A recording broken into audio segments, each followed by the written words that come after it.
Good morning, and the quarterly workshop for the City Commission of Thursday, May 4th, 2023 will come to order. Please join me in silencing your cell phones. I left mine out of the chamber just in case, so I'll simulate signing. Welcome to the workshop. It's meant to be more of a casual environment than our City Commission meeting, and I see by your presence that we may have a number of folks that want to enter into public participation. Today is National Prayer Day, and it's not our custom to pray at a workshop, but I asked Pastor Neil Coates to come forward and open us with prayer today, since it is such a special day.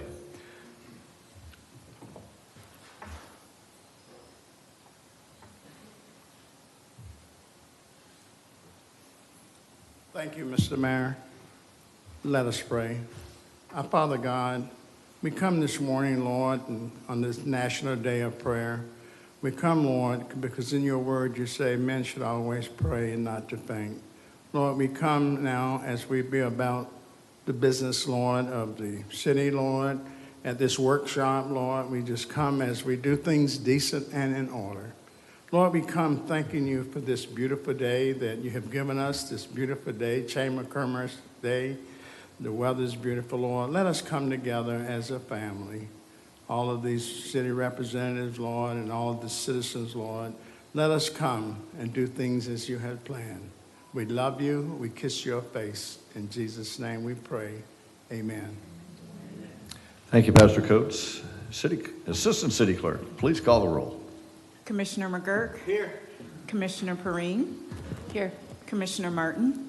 Here. Vice Mayor Hartman? Here. Mayor Cleveland? Here. Thank you very much, ma'am. It's now time for public participation, and I would invite any member of the public that has a comment to make, has a statement they'd like to make, any concerns of any of the issues that are on the workshop agenda. You'll have an opportunity to speak to that at the time when we talk about those particular items. But if there's anything of a general nature, now would be your opportunity to come forward and speak. You'll have 3 minutes. There'll be lights on the podium there. Three-minute light is the green light. 1 minute to go is the yellow light, and time is up. 3 minutes is the red light. Again, this is a monologue, not a dialogue. If any member of the public would like to speak, please come forward. We're anxious to hear what you have to say. Seeing none, public participation is closed. Oh, here he is. Two. All right. I thought I had to wait till you announce number two. Yes, sir. Just your name and address for the record, if you don't mind, sir. I'm Bill Sharkey. Me and my family own La Fiesta Restaurant on Flagler. And I see it's the number two item to discuss. I just want to express our interest in this building that y'all have. We've mentioned before, long-term lease. We're interested in purchasing. We're interested in working with the city. We're interested in anything that y'all are interested in doing with that piece of property. I know there's some limitations on it. I know about the parking. I know you want the police to use it, and that's no problem with us, even if we're using it. I mean, I want to do something that's advantageous for both of us, if that's possible.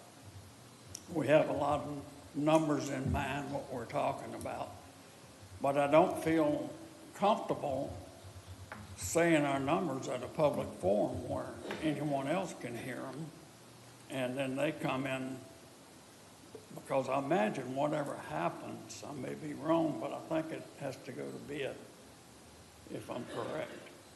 You know, whether it's a sale or lease or what it is. And I've been in these situations before with different branches of government, actually in another state, where they wanted me to bid on some stuff, and then there's some people that came in $1,000 less than my bid, and I didn't get it. So we're very interested in doing something with this property, not for short term, but for long long-term. If y'all are willing to discuss it with us or tell us what to do, we'll be glad to follow anything that you tell us. I spoke to Ms. Martin once on the phone about it. And I don't know the correct procedure to go through each hoop, but we're willing to give it a shot anyhow. And I guess I finished before 3 minutes. So Yes, sir, am you I did. supposed to give my extra minute and a half to somebody else like No, sir. on TV? That's just for you. I appreciate your kindness, though. Thank y'all a lot. Thank you very much.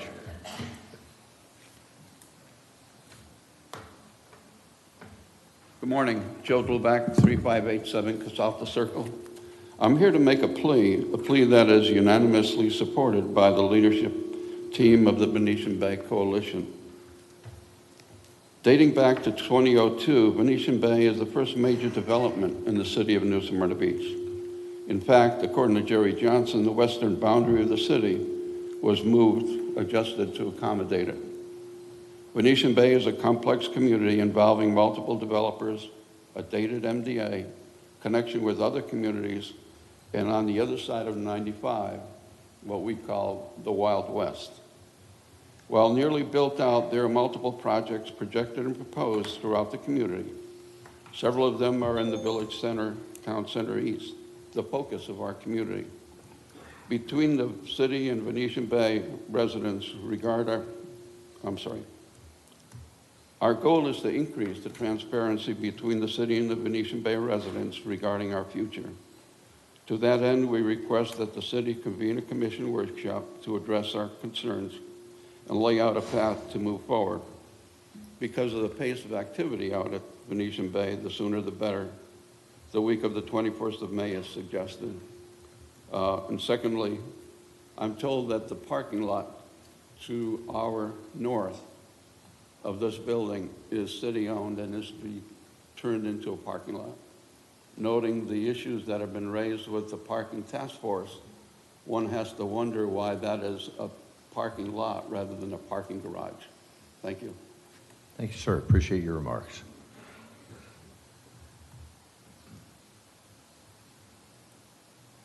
Good morning, I'm Mark Billings, 128 Mangrove Estates Circle in New Smyrna, and I'm here today as representing Habitat for Humanity as the Executive Director with my colleague from the Housing Authority.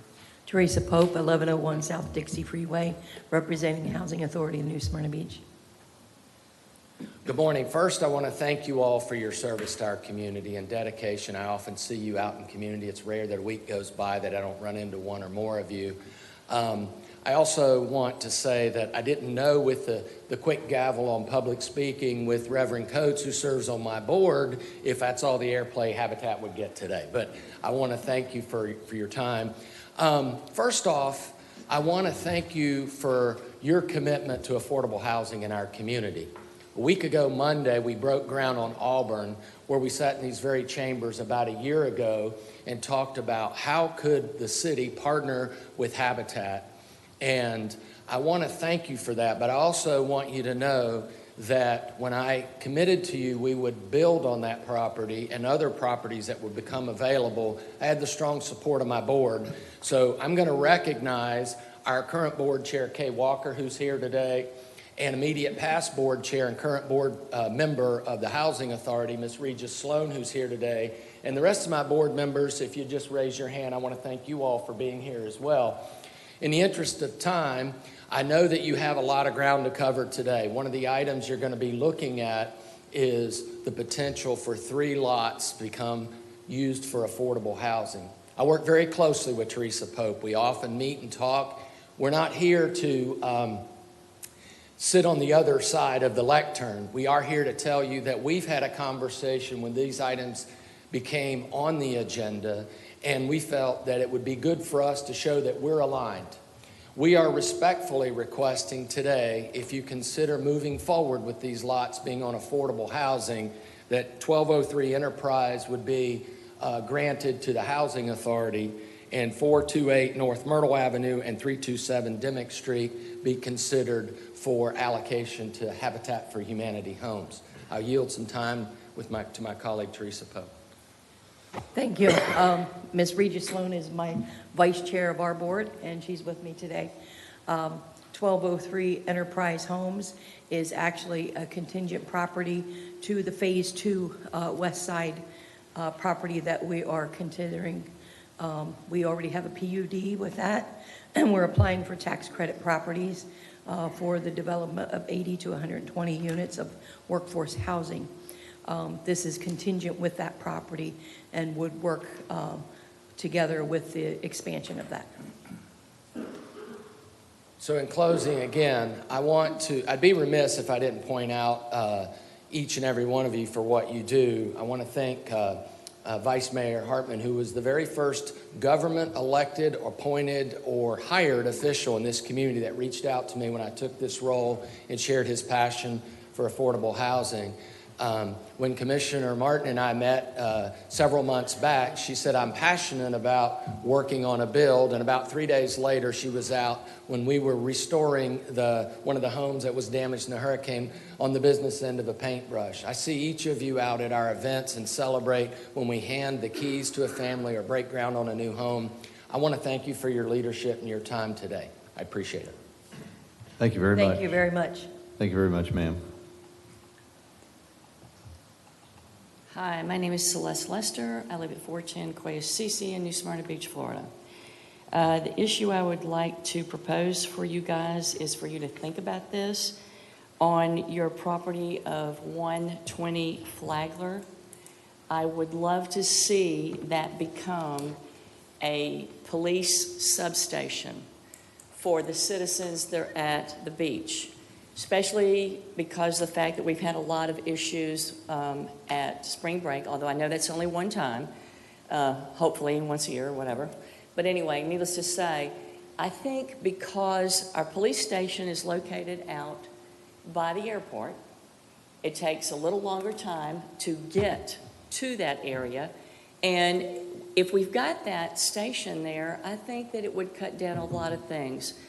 I mean, not that there's a whole lot, but I still think that that would be a fantastic area for a substation for the police department. I just want to put that idea in your heads, and I will hope that you will just think about it and consider it. I know that piece of property is wow factor as far as money, but I understand. So please think about that, because I think your citizens that live out there, I think that they would be jumping for joy. Thank you. Thank you, Ms. Lester. Appreciate your comments. Mr. Flattery, good morning. Good morning. How is everyone?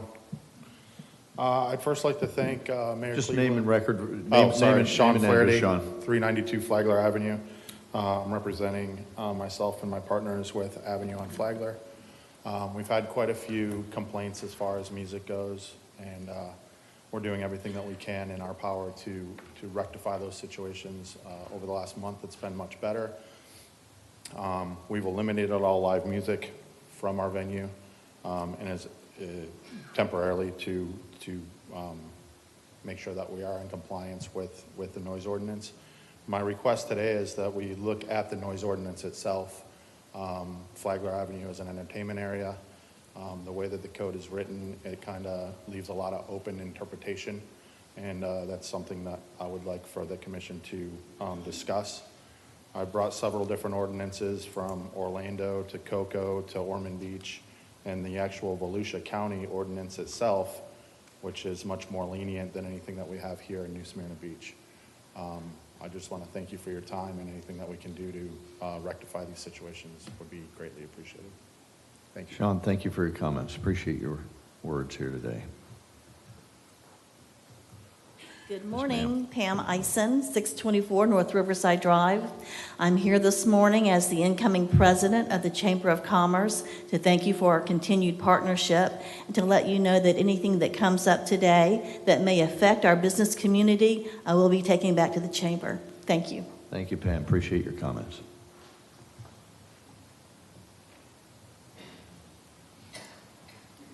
Hi, I'm Mark Moriello. I'm here with my wife Diane to encourage you to install that traffic light at 44 and Carbon Park Road.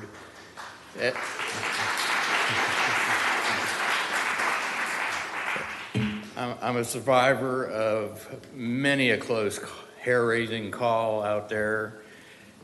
The traffic is jammed up on the weekend. If you have to go shopping, taking a left-hand turn onto 44, you have a very long wait. Traffic's backing up. People are trying to come onto Carbon Park Road from 44, coming from going west. So that's jamming up, and people get out in that middle of that median break and just block the view of everybody else. And people are taking a lot of chances going through there. I've been almost hit probably at least a dozen times. And I encourage you to consider putting that light in. Thanks. Thank you for your time, sir. Thank you for your comments. Order. Okay, so I didn't say it at the beginning, but how many folks are here from the Corbin Park intersection? There we go. Okay. Your presence is noted, your voices are heard. So thank you very much for turning out. Thank you, Okay. Mayor. I was wondering, I was like, we need to figure out why everybody's here, because I There know you they go. don't want to spend their day just listening to us. Exactly. All righty. Anybody else for public participation? We're anxious to hear you. Now seeing no others, public participation is closed. We're going to move on to the workshop items. The city manager has been studying and preparing for today's events.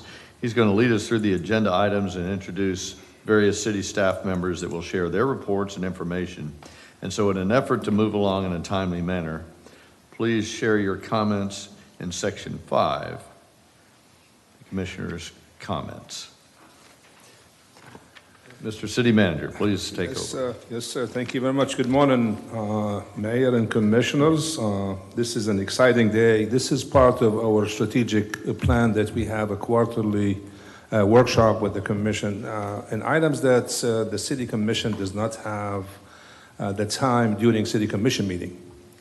And obviously the first item, it is an item that it's been on our plate for a long time. We have requested the traffic light at Corbin Park and 44 probably 7-8 years ago. There's quite a few citizens in here that they have been working with us as well. The traffic light at this moment, it's warranted. However, in order to do the traffic light, there is an access management that DOT must have to do in order for the traffic light to be there. So that's one item. The other item is the funding, and then also the time that it takes for the traffic light to be installed.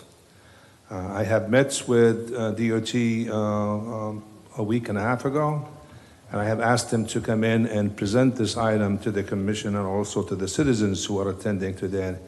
And it's clearly that there is so many people in this community that they wanted this traffic light out there as well as the city. We have with us Mike Sanders and also Zachary Zelnaridis. Hopefully I didn't butcher your last name, Zachary. Zachary will make a presentation for us, and then we could ask any questions that we might have to them so they could give us a clear status on where we're at with the traffic light. So with that, Zachary, if you would please.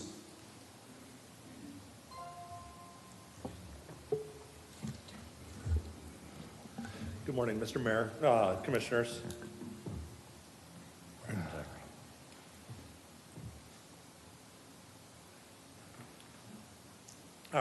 Thank you for having us out today. We're here to discuss the signal at Corbin Park Road and State Road 44. We do not have a project program for this yet. We wanted to involve our local agency partners as early as in the process as possible to get you, the potential answers, the status of where we're at, as well as update the citizens who are obviously here interested about the project. My name is Zach Zelnaridis. I'm the District Traffic Studies Engineer for FDOT District 5. I also have Mr. Mike Sanders here. He's the Assistant District Traffic Operations Engineer. My contact information is up there. Khalid also has our contact information. If you have any questions, any follow-up issues as well. Again, the study area that we're talking about is at Corbett Park Road. It's about 2 miles west of US 1, in between US 1 and I-95, on the west side of New Smyrna Beach. It is adjacent to signalized intersections at Glencoe Road and Colony Park Road, less than a mile to the west. You also have Eddy Road and Mission Wallace Road, less than a mile to the east. As well as you have the intersection of Corbin Park Road, and then adjacent full median openings at Hidden Pines Road and Jungle Road, as well as Linda Road and South Walker Drive. Up here we have the current turning movement counts. We just took these last week to make sure that we had the most up-to-date information to present to you, both for Corbin Park Road and for the adjacent median openings for your consideration as we present this project. We have looked at Corbin Park Road several times in the past couple of years, not recommended signalization in the past due to the low side street volumes. We have traffic signal warrants have minimum thresholds that need to be met before a traffic signal can be installed to ensure that the traffic signal operates as intended and doesn't cause more problems than it solves. On a high speed or on a high volume road like State Road 44, your side street volumes we're looking for are generally about 60 left turns per hour in the highest 4 hours. As you can see on here, this does not meet that. With even in the peak hour, we're looking at 32 left turns coming off Corbin Park Road. However, because of the additional delay experienced by the right turns, it allows us to consider 50% of the right turning volumes in that volume warrant. We're looking at that, plus we're looking at the additional traffic that is slated to come in with the already approved PUD at the location, as well as redirected trips from adjacent median openings, and we're looking at future growth along Corbin Park Road. So in the interest of, anticipating that this signal is going to be warranted in the future, we wanted to start the programming process for design and construction to make sure that the funding is available when we need it to get this signal constructed. So this is the conceptual plan for the signal at Corbin Park Road. It would include pedestrian crossings on all 3 legs, as well as mast arm construction, because we are inside of what we call the mast arm boundary. So east of I-95, all signals constructed by DOT have to be mast arms to accommodate the higher wind loading from the hurricane force winds. Now, the part that people don't necessarily like to hear is when we put in a signal, we don't want to have the full median openings close to the signal because the signal causes traffic to back up when it turns red. And we don't want to have cars turning across those signal queues because that can actually cause a higher incidence of crashes, as well as making the signal operate less efficiently. So to reduce the conflict points, both along the corridor and across the signal queues, we would need to close the median openings at Hidden Pines Boulevard and Jungle Road, as well as Linda Road, and directionalize the full median opening at Walker Road. So this diagram here. Zach, would you like questions along the way or questions at the end? Whichever way you prefer. I think a lot of these questions are going to be answered through the presentation, but if you have something immediately, then I'll wait. Okay. So up here we have the volumes that would be redirected at the closure of these median openings. So Jungle Road, Hidden Pines Boulevard is obviously the other higher volume intersection. We were comparing between the two of them for the traffic signal, and Corbin Park Road does have the higher volumes, as well as the higher future volumes from the PUD coming up. We've got some acronyms there. Could you tell me what NBL and SBL? Sorry, Northbound. those are the southbound. movements. So EBL is eastbound lefts and U-turns, westbound lefts and U-turns, northbound left, southbound left. So those are the movements that would be redirected. Okay, thank Yeah. you. So those are the turning movements that would be redirected. Generally, it's going to be less than 20 movements in the peak hour, or 20 vehicles per peak hour that'll be redirected to other locations. The eastbound lefts at Linda Road, there's actually about 6 to 7 that are left turns and about 10 per peak hour that are U-turns that are going to be coming from the Tractor Supply. So those will be redirected to the new signal. All of the northbound left turns from Hidden Pines Boulevard would actually be able to make the protected U-turn movement at the signal. Or the turns that are, or the left turn, northbound lefts that are being generated by the condos in between the two could use Corbin Park Road instead of Hidden Pines Boulevard and just make the left turn out of the signal there as well.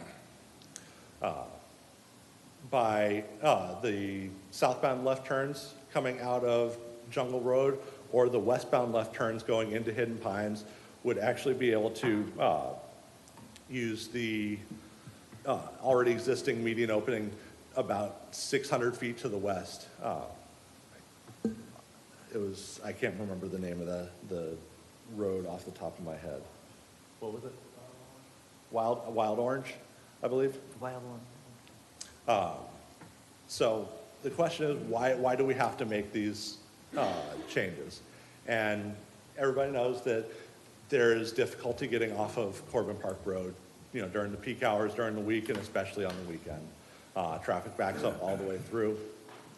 And so we want to make it safer by providing a signalized access to State Road 44, as well as closing the closely spaced full median openings and consolidating what we call conflict points, which are places where the paths of two vehicles will cross.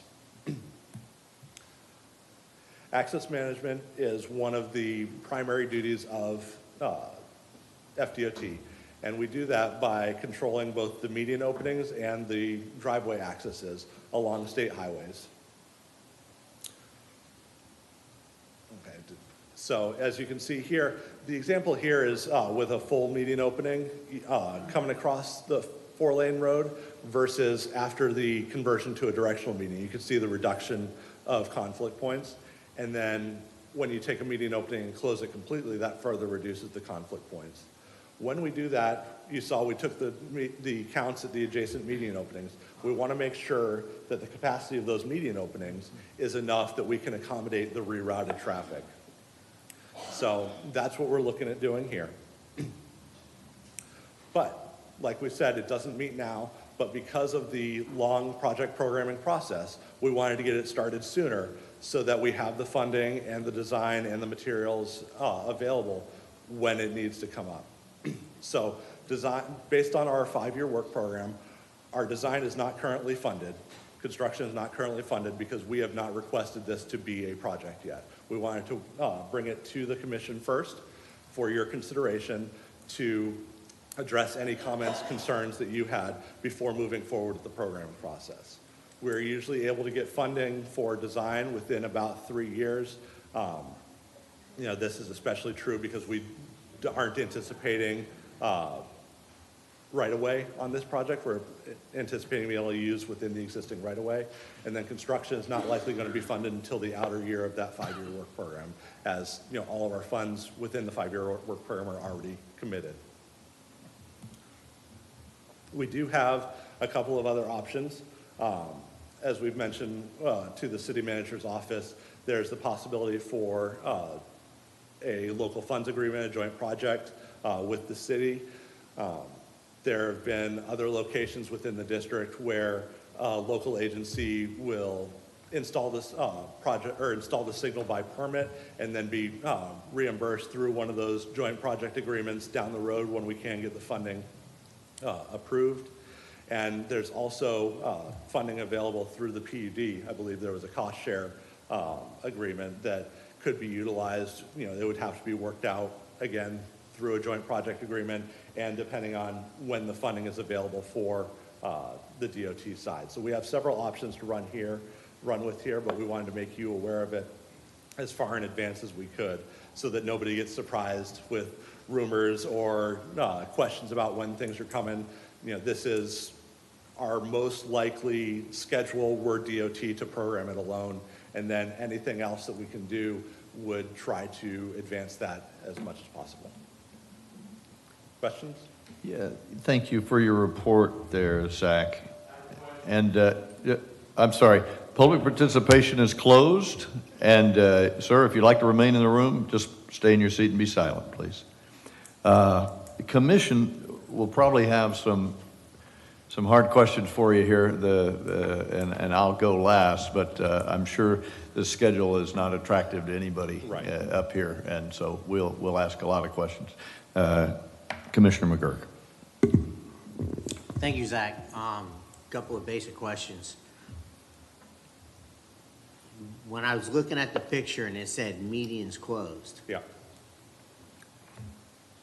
But I think you touched on, I couldn't follow how quick you were going. Are we gonna go west, if we're heading westbound on 44 and we get to Hidden Pines, are we gonna have a left turn lane into Hidden Pines? No, you're going to go past Hidden Pines and make a U-turn at Wild Orange and come back to it. So let me tell you something, and don't take this personal. We're just talking shop. Right. I spent over 15 years with the TPO in some sort of capacity. You guys seem to have a tendency to over-design things unnecessarily. And I'm not picking on you personally. Of course. I have seen many projects that you scratch your head. So the irony on this project is it's all about safety. And yet, your argument when I tell you that I don't like that, I don't like U-turns, they're cumbersome, they help create traffic problems going past, that's very popular these days. But it doesn't necessarily mean that policy that FDOT seems to put in place everywhere works everywhere. Right. I see no problem with having that left turn lane to be able to turn south in the Hidden Pines when you're heading west on 44. Mm-hmm. Here's my question. We can spend years debating and arguing. How flexible are you to allow us to be able to make minor changes to your design based on what we think is a better design? We are definitely flexible in this design. Again, we haven't even started the design process. This is a conceptual that came out of the study to see if we could warrant a signal. So during the design process, there is a statutory requirement for additional public meetings. We're going to make sure that those are involved. Yeah, not to interrupt. I'm just saying, I know the process. Right. I just want to ask you whether or not you literally are, this is the way we want it done. You're either with us or you're not. No. Do we have some flexibility? We definitely do have flexibility, and that's why we wanted to bring this to you early, so that we can make sure that we are putting in both the balance of safety and access at all of these roads. Right. Okay. Mayor, that's all for now. Okay, Commissioner Martin. Great presentation, and I thank you. Thank you. Vice Mayor. So I tend to agree with Commissioner McGurk on some of the design changes. And I know it's a long and lengthy process. I have some questions for Khalid, but I'll save those for the end, okay? Yes, good. Commissioner Perrine. Yes, thank you. I have 3 comments and a couple of questions.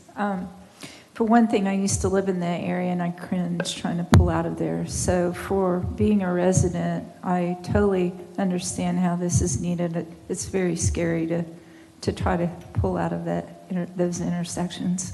But before we make a decision, I like to hear all the pros and cons and what the future impact would be for not only residents, but also like a domino effect on things. I did hear you're going to fill in the center median. Was that Jungle that would be filled in as well? So yes, the median in between Jungle and Hidden Pines is proposed to be closed completely.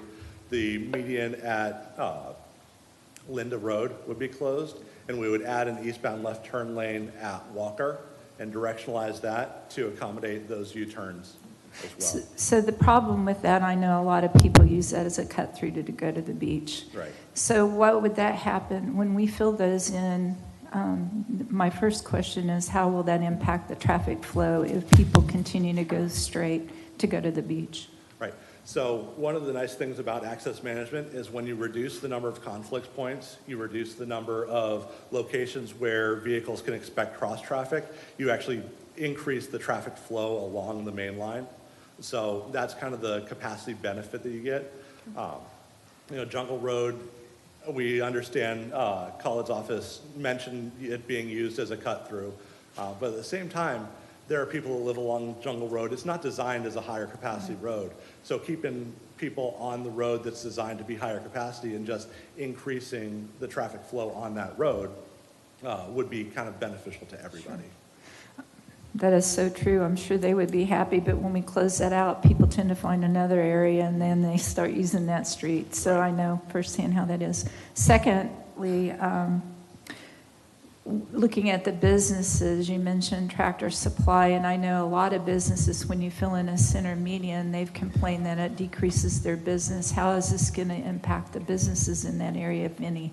So the counts that we took are, you're looking at minimal redirection. You're looking at, we call it adverse travel, but the distance you have to travel out of your way to get to it is generally less than a quarter mile, less than 1,000 feet in most locations. And when you don't have as much congestion because you've closed these closely spaced medians, it's a lot of times easier to make that U-turn than it would have been to wait at this full median opening that's spaced too closely to other ones as well. Because I do know the value that is very much impact. If you have a cut through on a value of a business and you take that away, it does impact their value. Third thing is the biggest annoyance I've had as a commissioner is how slow things go up here compared to corporate world and my business world that I was in before. So I totally understand. I don't like seeing this long, far out project. So, if we look at all of these things that I mentioned, and that it is for the nice balance of the whole city to do that, and let's try to get that sooner. Thank you, Commissioner Perrine. Before I have any of my questions, City Manager, can you help us? You know more about this than many. And in the name of the preponderance of people that are here in the room, because I don't want them to all have to wait to the end to our full open discussion, maybe you can enlighten us a little bit about what we might do to speed this along. And I was going to, after your comments, I have looked at the transportation impact fees, and currently we have about 3.8 million. Out of that, there is some money will be going into this project right here on Washington. So in terms of the funding, I think if we wanted to speed it up, I think there is funding available for this traffic light. My main concern, it wasn't just the funding, but the access management. And that's why I want them to have public meetings, so people, they know exactly what they're facing when they have a traffic light. Now, the entrance to Hidden Pines, so you have that one there, and then you have the traffic light at Corbin Park. Well, that one is going to be closed because it would be a conflict with the traffic light. That's not going to be popular with a lot of the residents that they actually use it right now. But in terms of traffic safety, I think DOT, they do that every day in every county. And we have done it on US 1 some back in mid-90s, where they did the access management and they closed some of these medians off. It's inconvenient at some point, but I think it's a lot safer. So imagine if you have that opening at Hidden Pines and the traffic light, and people trying to come in and out of there with the traffic light and traffic stop there. But the funding, I think there's an option there for the commission if they want to. I have looked at the transportation impact fees already, and I have right now, I think, by the time we do the design and the construction, I think you will have enough money to do that. So, what's the design cost that would be needed up front? Any ideas, Zach? We don't even have, we haven't even scoped the design cost. Round numbers, yeah, probably $250,000 design cost, about $750,000 for construction, based on mast arms that we've installed elsewhere around the district. Yeah, so like $1 million project, right? About $1 million project. Got it. And Mayor, if I may, yes, please. We have just went through this traffic light at Station 50. The design at the time was about close to 250, and the construction cost is about almost like 700, 750. And the main thing is the materials. Right now, even if you order the traffic light, you order it today. I'm talking about if you finish the design, it would take a whole year to get the material because this is a mast arm. So that's just a thought. But the funding, I don't think it's an issue at this point. I think if the commission wants to move forward with the transportation impact fees, I think it's there.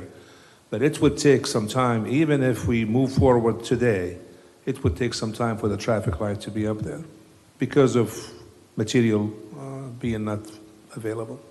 Very good. Any other, Vice Mayor? So the money that the Tractor Supply PUD put aside, is it specific for the light, or can we use that money for the design phase of it? Yeah, it wasn't that much, but you could use it for anything you want. You could use it for the traffic light, you could use it for the design or the construction.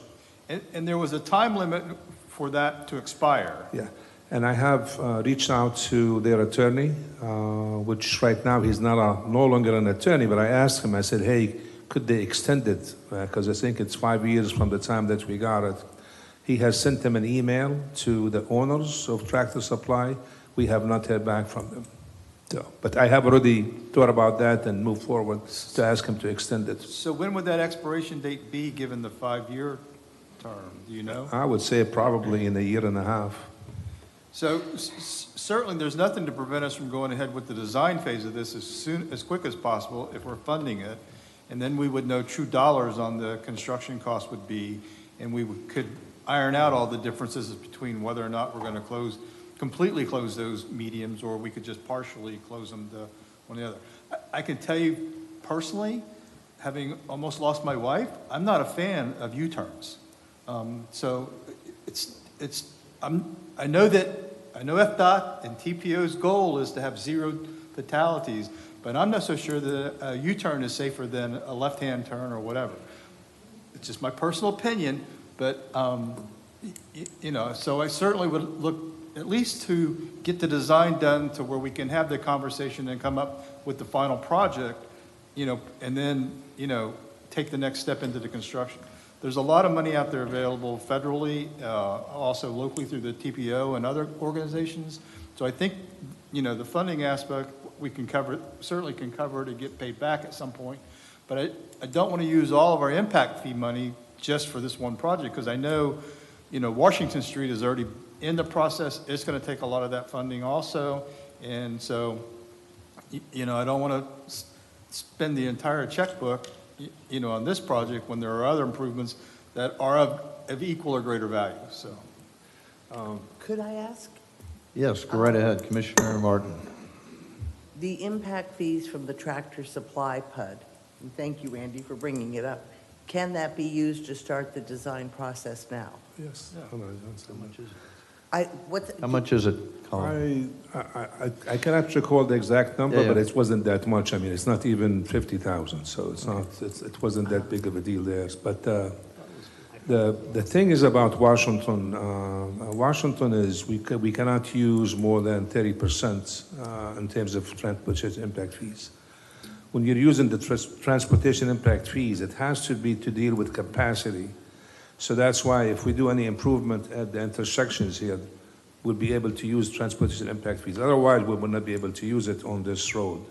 So it's not much will be used on Washington. And I think that right now it's a healthy fund. Also that we will be probably seeking funding, trying to push with DOT and also with the TPO in terms of the additional funding. So. Additional comments, Commissioner McGurk. Yeah, my final comments on the issue. I want to get this thing moving as soon as possible. Number one, I think that we simply notify Tractor Supply that we are exercising that money and to go ahead and just send it to us, and we can get done or do whatever we need to do to get that ball in motion. So I think that it's a lot of money, but it's not in the big scheme of things. So I would like to see this thing get moving forward as soon as possible. The other thing I want to say is this is not a utopian outlook when we get this light for y'all out there, it's not gonna be like, magic.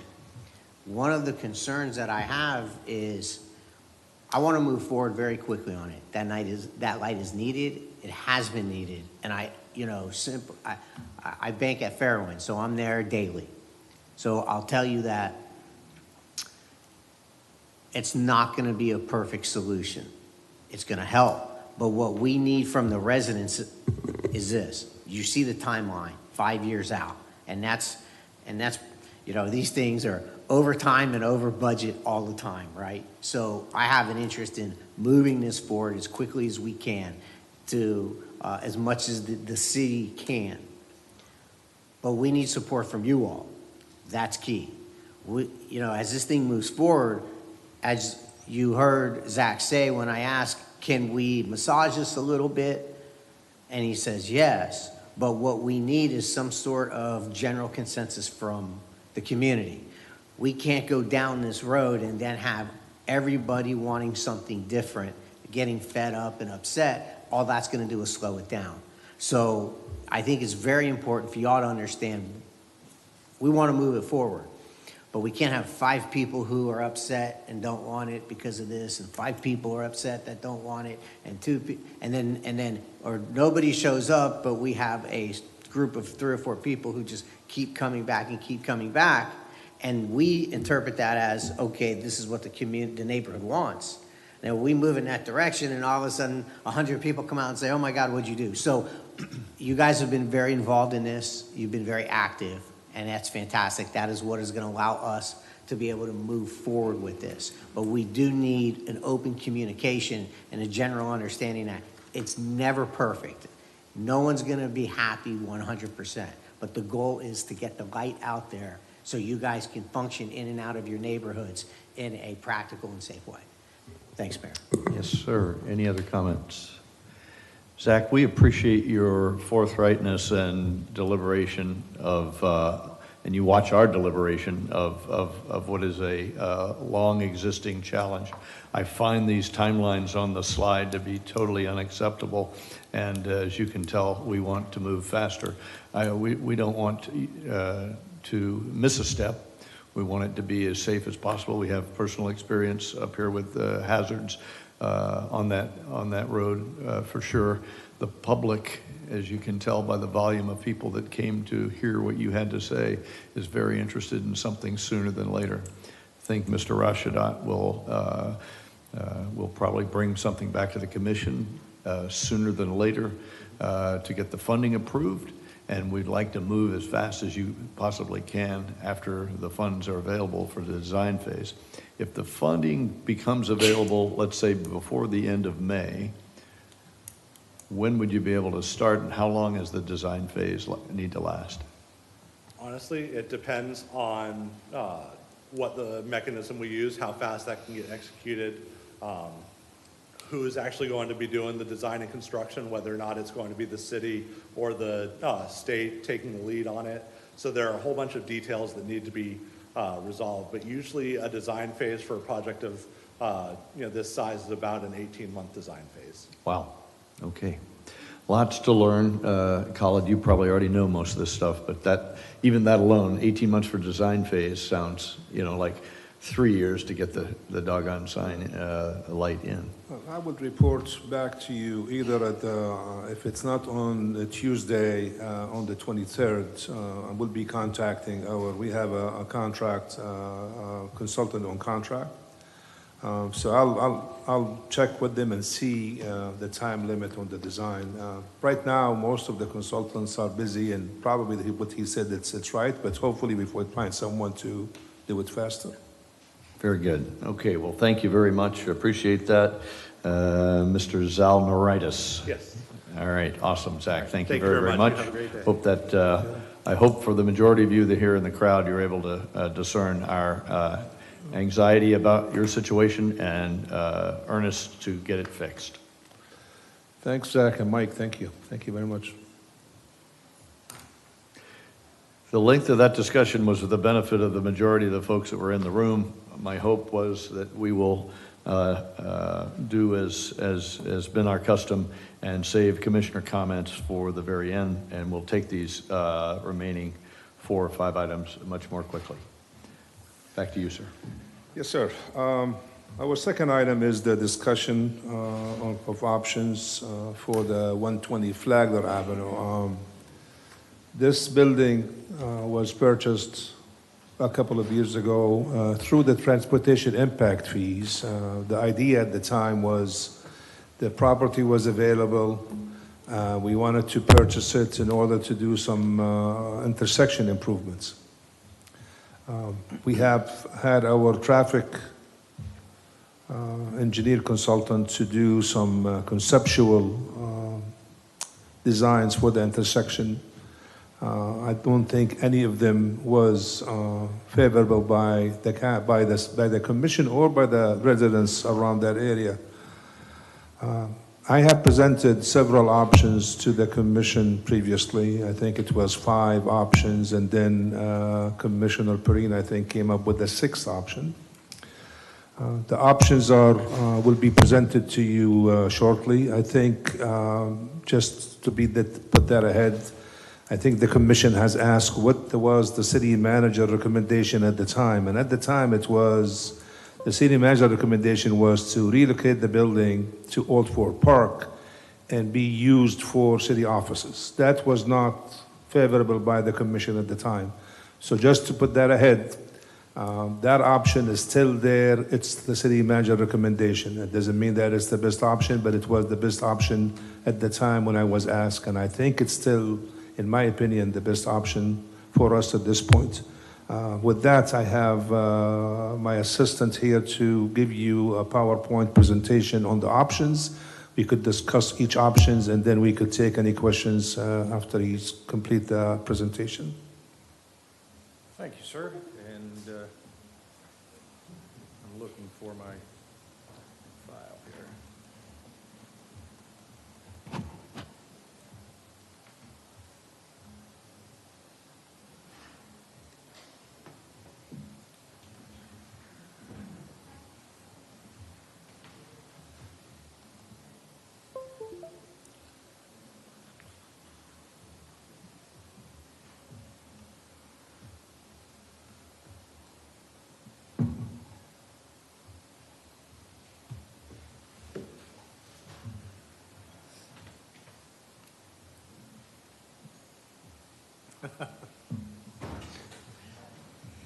Hate that when that happens, don't you? I did it earlier, and now it's like, where'd it go?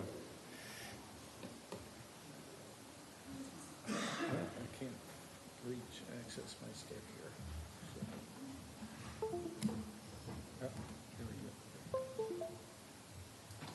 go. Wrong slot. Thank you.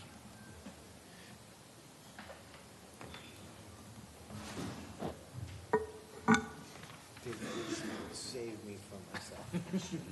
Ready? No, it's just a hard one.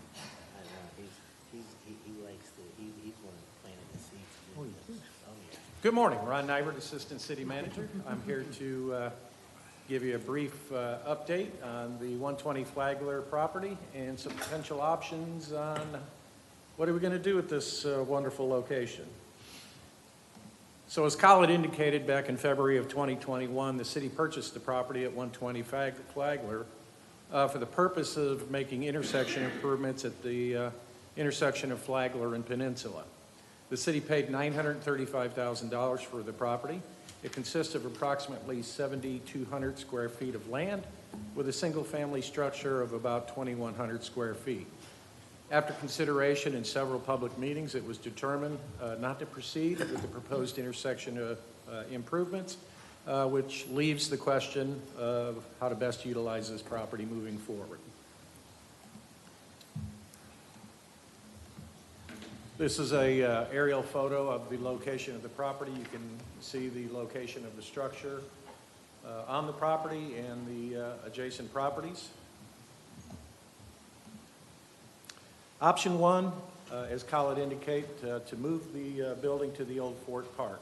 Positive impacts of this proposal: it creates new office space for city staff. It makes the vacated lot available for parking in a much-needed area for parking, and it preserves a historic structure within our community. The cost of the proposed improvements under this proposal is to relocate the structure is $150,000 approximately. Building the foundation to support the structure at the new location between $10,000 and $20,000. To provide utilities at this new location between $20,000 and $35,000 in estimated cost. And the parking lot construction at the 120 Flagler location is approximately $50,000. This gives us a potential cost of improving the 120 Flagler property and relocating and setting the structure between $230,000 to $255,000.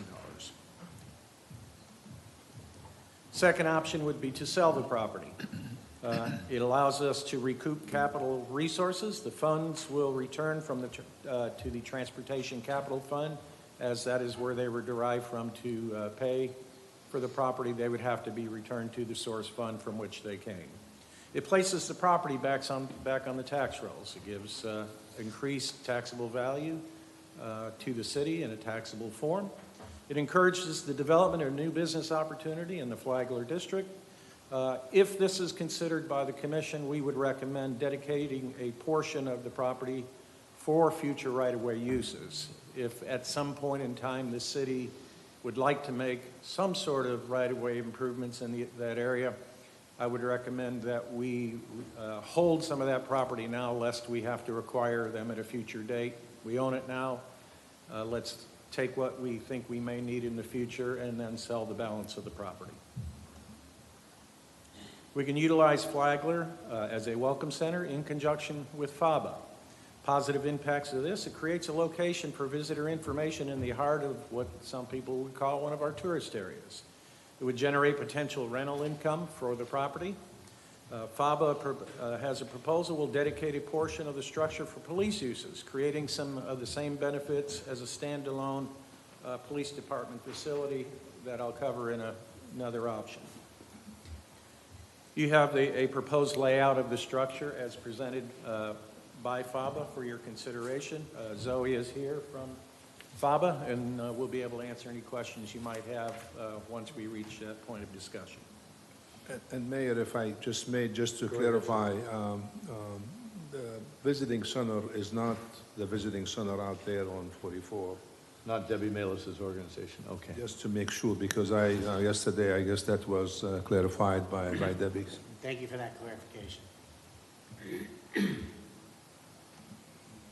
Option 4, we could utilize the structure for police operations. Considerations of this option: it places a permanent base of operations within the Flagler District.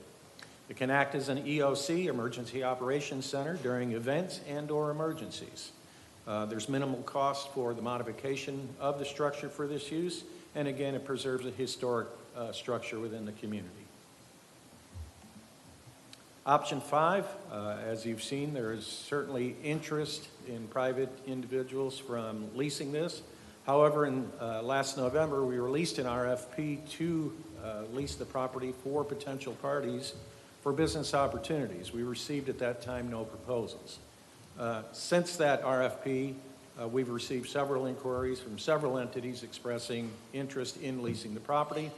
Considerations of this option: it creates an ongoing income stream of approximately $65,000 a year to recoup our investment. That again would have to be returned back to the Transportation Impact Fund, a source funding from which it came. It allows for expansion or creation of a new business entity within the Flagler Avenue District, and again, it preserves a historic structure within our community. And Ron, if I may just add on here that if that option was selected, we have to go for a new RFP, obviously, on the building, so just in case.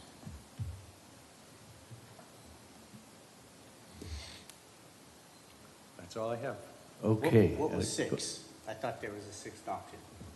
From Valley? The option I came up with was option 3, not 6. Oh. He just said 6 because that wasn't one of the options back then. Thank you. Correct. Comments or questions for Assistant City Manager or Cullen, do you have some comments before we start? No, I think I'm ready for any questions that you might have. So. Commissioner Martin? Well, I see sort of a hybrid where we use the building where it is now as a city staff location, as well as what I call a convenience stop for the police. We know that they might need to store some bicycles or have a refrigerator, whatever they need, and that would keep it within the city. It would also maintain the entrance to Flagler. When you come over the bridge, you're seeing the Riverview Grill and Hotel, and that building is kind of iconic where it is now. So we know that we have a need for city staff offices. We know we want police to have I'm calling it a convenience because we know we don't want it to be a branded substation for the police, and maintain that, the character of Flagler Avenue. Well, that's my thought. Commissioner Breen. Thank you. I have quite a few comments and questions on this. First of all, I worked in that building for 3 years, so option one, even though it says the cost would be $250, you'd have to remodel that building if we actually were to move that, and I think the cost would be a lot higher than that, so that isn't a viable option in my opinion. So then I met with the Chief Feldman, and early, as soon as I saw that, and just discussed some of the things that would benefit for Flagler Avenue, and that's how I came up with the idea of option 3, with it being and I met with Zoe and a couple of other things to see how that would look for our city. But to not discount option, the lease option, there's 2 questions I have on the other options. On option 5, with the lease option, it said $65,000. So I know we had that listed for lease for quite a while. It's been sitting vacant. Can you walk us through that, call it on why it's not leased now, why it's still vacant, and what happened to get to where it's just been sitting there? And then I have a question about the last one, about the sale. And I'll be more than happy to do that. The commission at the time, the direction was to lease it on a 2-year lease. So we put an RFP out, we put the sign out, but nobody is interested to do a 2-year lease. The only one that we have approached us is La Fiesta, and they said we will lease it, but 2 years lease is not enough time for them to do that. So that's why it has not been leased at this point. And also just to point out that right now we use it for the city clerk's office to store some of the records there. So if we do anything with the building, whether we lease it or have somebody else to use the building, we have to find a location for the city clerk's office to store their records. So whether we lease a storage facility or use other city facility, which right now I don't have anything available. So it's going to come into the equation. Okay, thank you. $935,000 is a lot of money for storage. The other thing is the sell. If we decide to sell the building, can we put a stipulation that we would not lose money on that, and that we would list it for a certain amount of time? If it didn't sell for that, then we do another option. Absolutely. If we wanted to sell it, we will put the minimum number that we have. We just sold about a year and a half ago, 2650 on North Dixie, and that's what we've done. We've done 2 appraisals, and then we put the minimum for the bid on it. So that will be done. So that means we could get the right-of-way that we need and also have the fund in there to pay for the traffic light, and because it goes back into that same fund. Yeah, and that's what I think he mentioned there, that if we sell the building, that money has to go back to the Transportation Impact Fees Fund. Okay, thank you. Thank you for that. You're welcome. Any other comments or questions? So if we in fact lease the building, then we would actually own the building and maintain it, and any renovations therein would have to be approved through us. So, if somebody wanted to gut it and put a restaurant inside of it, we would that would certainly be something that we wouldn't want to do because of the historic nature of the building, so, all right. I'm going to reserve my comments for the comment at the very end, but I don't want to dissuade any of you from speaking your mind. Mr. McGurk. So the property was originally purchased so we can do intersection improvements. My first question is, where's that discussion in this? I think I heard that if we're going to do intersection improvements, we can still take a certain amount of that property. How does that play? I mean, that has to play into the discussion.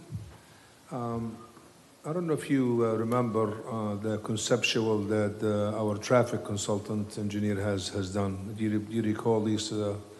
There was some improvements there. I don't think it took quite a bit out of the property. Initially, when we looked at it, it was supposed to be to provide a turning lane.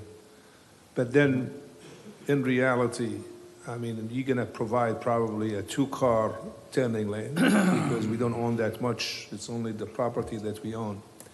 So they didn't see any value to it to have just a two-car turning lane. There were some other improvements to the intersection on the south side where the church is, but it didn't seem like it was anything favorable to anybody who attended the meeting at the time, including the commission. Okay, so let me stop it here. I think that's a mistake.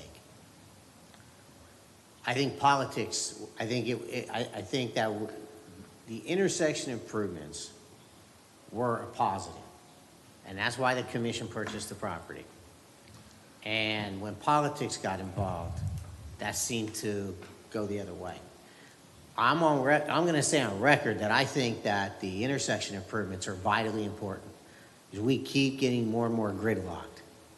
And growth in transportation in this community is the #1 issue everybody complains about. And then people diminished politically how helpful I think this intersection improvement would be. It was not a great one, but it helps.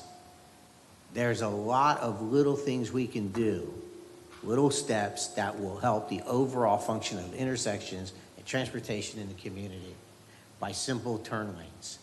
I spent years at that intersection twice a day, so that's just my personal opinion on that. So I'm going to leave the whole, I think it's a mistake to abandon the intersection improvement, but that may not be the discussion for the day. I don't want that to get caught up in what we're doing because we need to do something with this property, and I think we should make a decision today, give staff direction, and move forward because that's what happens. We have analysis to paralysis, and as soon as politics comes into it, which politics is, we get all the feedback from our constituents, and we come gridlocked. So let's just move forward. Let's take a step, and as we do with any vote, not everybody's happy. Some people are going to be mad about it, unhappy about it, and feel they weren't heard. But the reminder was why we spent $1 million for this property. And I will remind everybody when they tell me that I can't move in this community, we chose to put a drawbridge in again. We choose to allow the low-speed vehicles all over our community, and that's great, and I get it. But we keep doing things to not help the situation, which would be an intersection improvement, and then we also add to by lowering speed limits and allowing slow-moving vehicles to now, I mean, we're just hitting the tip of the iceberg with how many of these low-speed vehicles are going to be going through the community. So that is my rub on the intersection improvement. Doesn't make me right. I'm not saying that your opinion is wrong. So what my first choice would be is to move that property, move the house, use the property for an intersection improvement, and any property left over would be parking spaces. That's my first choice. But I don't necessarily think that the commission's going that direction, so I'm certainly open because there's really no real, there's all good moves here. Valley, I like it. If we sell, we put a we need to expect a certain return on investment. I don't want to undersell it, but if we're going to sell it, I want to sell, get it on the market now, not later. The issue with the using it as a police little quarters, we're spending a lot of money on a mobile command center. So I'm not so sure that having the police in here, you know, you have to staff it. When's it staffed? I'm not sure that's necessary. I love the police presence 100%. And I think going forward in our community, having a strong police presence in our downtowns will encourage youths not to come to the community and think it's going to be their, you know, run amok playground. I don't think we need a tourism visitor center there. I see them a lot of times. I go to vacation communities all the time. I don't necessarily see how they're so helpful. Business is too small for a restaurant. There's no way you're going to develop that as a restaurant and have the available, you know, you can't sit enough people to make a restaurant viable. So what I'm saying in the end is I'm open to what the commission wants to do. I just want to come up with a solution going forward. To reiterate my personal opinion, move the building, put staff in it, and let's have it for parking, and then do the intersection improvement. Thank you, guys. You're clear on that. Okay, so what's the will of the commission? You want to dig into this one and do some real work and solve this one before we move on? Or do you want to go through all of them and talk about it all again at the end? No, let's get this one. You want to cook on this one for a while? I'd rather not. I'd rather kind of get it over with. Well, that's what he said. Yeah. No, I'm saying you want, Yes. let's dwell on it and cuss and discuss it, and then we'll at least, we may not get to every item, or we may run over, whatever, but it feels good to get some real stuff done. Jason just opened my eyes to, Rockwell, remember about why we started the whole thing, and now I'm so conflicted. There's no easy answer here. No, that's exactly right. Commissioner Martin, go ahead. Okay. With regard to the intersection, as Khalid pointed out, it would hold two. I remembered 4 cars, but you remember 2. The traffic consultant said at the best of times, it might save some people sometimes up to 10 seconds in transit, that it would, of course, be of no use with the bridge open or the beach ramps closed. So it would, in addition, it would make a dramatic change. Oh, and it also takes away parking. And as we're trying to add parking, to take away parking seems to me not a good path to follow. And in many ways, more important, it intrinsically changes the entrance to Flagler Avenue. Flagler Avenue has a culture, and we're trying very hard to maintain some of that culture, at least in our commercial districts. And that is a sort of an iconic building. It's got some historical value. I know it's debated how much historical value it is. We know we need city offices. I mean, you're talking about moving the building for city offices. Why not save a whole boatload of money, leave it where it is, give it, maintain that entrance to Flagler Avenue.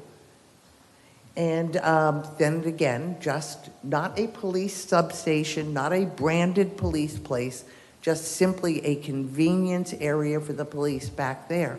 It takes care of city staff office requirements.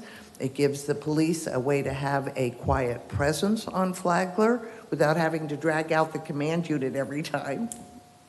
And so city staff offices, police presence, and maintain that entrance to Flagler Avenue. Can I interject something real fast? Yeah, as you thanks, consider Shay. this, is that any of these options, if the intersection improvement is not done, you do have to put the money back into the transportation fee, impact fees. So just know as you consider that, if you don't do the road improvements, the money that you use to purchase this property has to be in consideration to go back into the fund. And what is that exact amount or close to? I mean, how much of that money needs to go back in? How much do we borrow? All from? 937? Well, depending on how much is used out of it for the intersection improvements.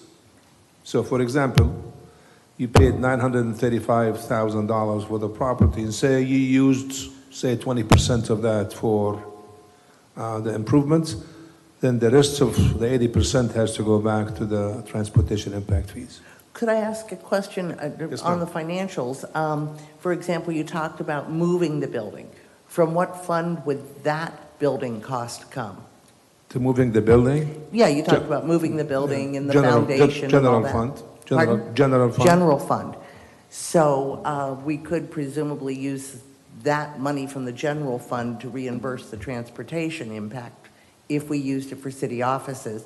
And if we used part of it for the police, we have police impact funds also, right? We do, and if it's it depends on if it determined that we could use the police impact fees, then that fund will be used as well. Thank you. Commissioner Perrine. Yes, thank you. And that's the reason why I'm not a fan of moving that building. We can't, even the 250 that it said it's going to be more likely 400 or higher, because that just is what happens, and all that is going to come from our general fund. To renovate offices for our staff when we have other underutilized, like the City Utility Commission building. There's a lot of other places we could put staff versus remodeling a building that is questionable whether it's even worth moving.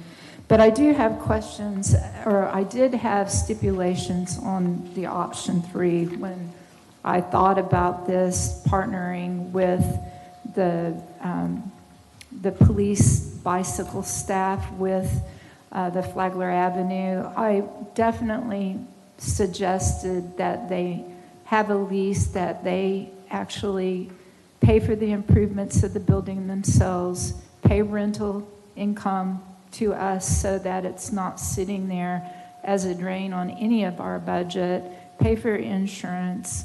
So that becomes more attractive for the visitor center. My vision isn't for a visitor center to be funded by the county or other taxes from us as citizens. Flagler Avenue business people have told me that they would pay rent.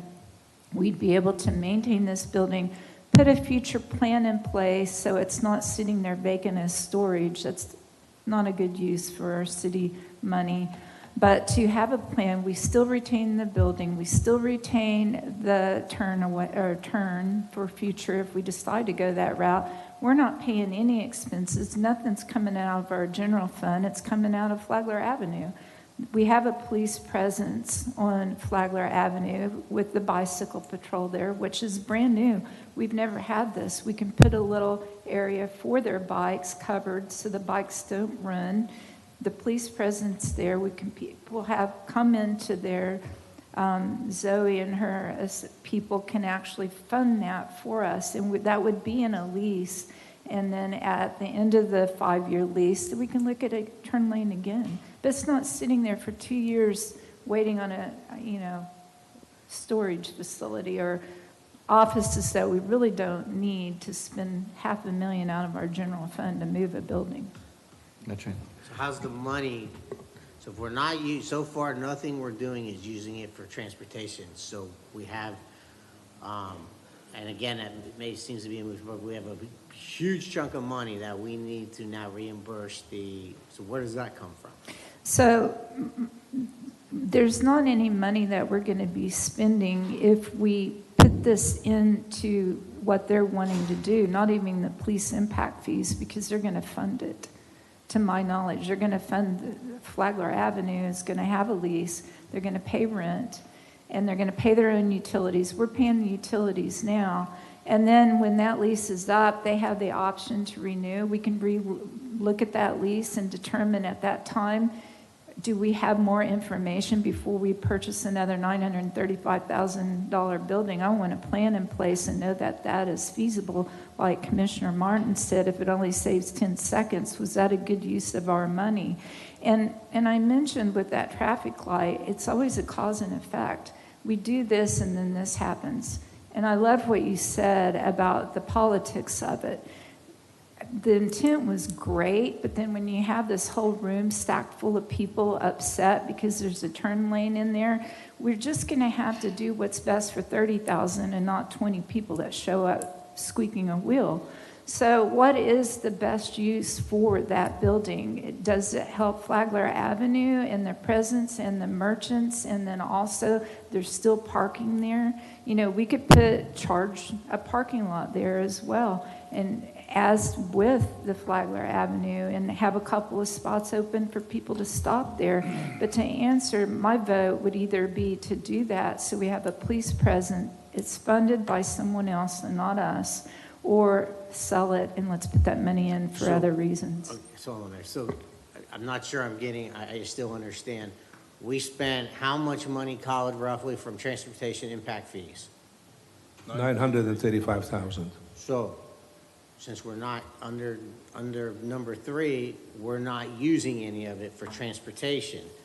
So my question is, how do we get $900,000+? Where do we get that from to use that property for the number 3 option? Yeah. So I guess that will dovetail into, where do we get the money?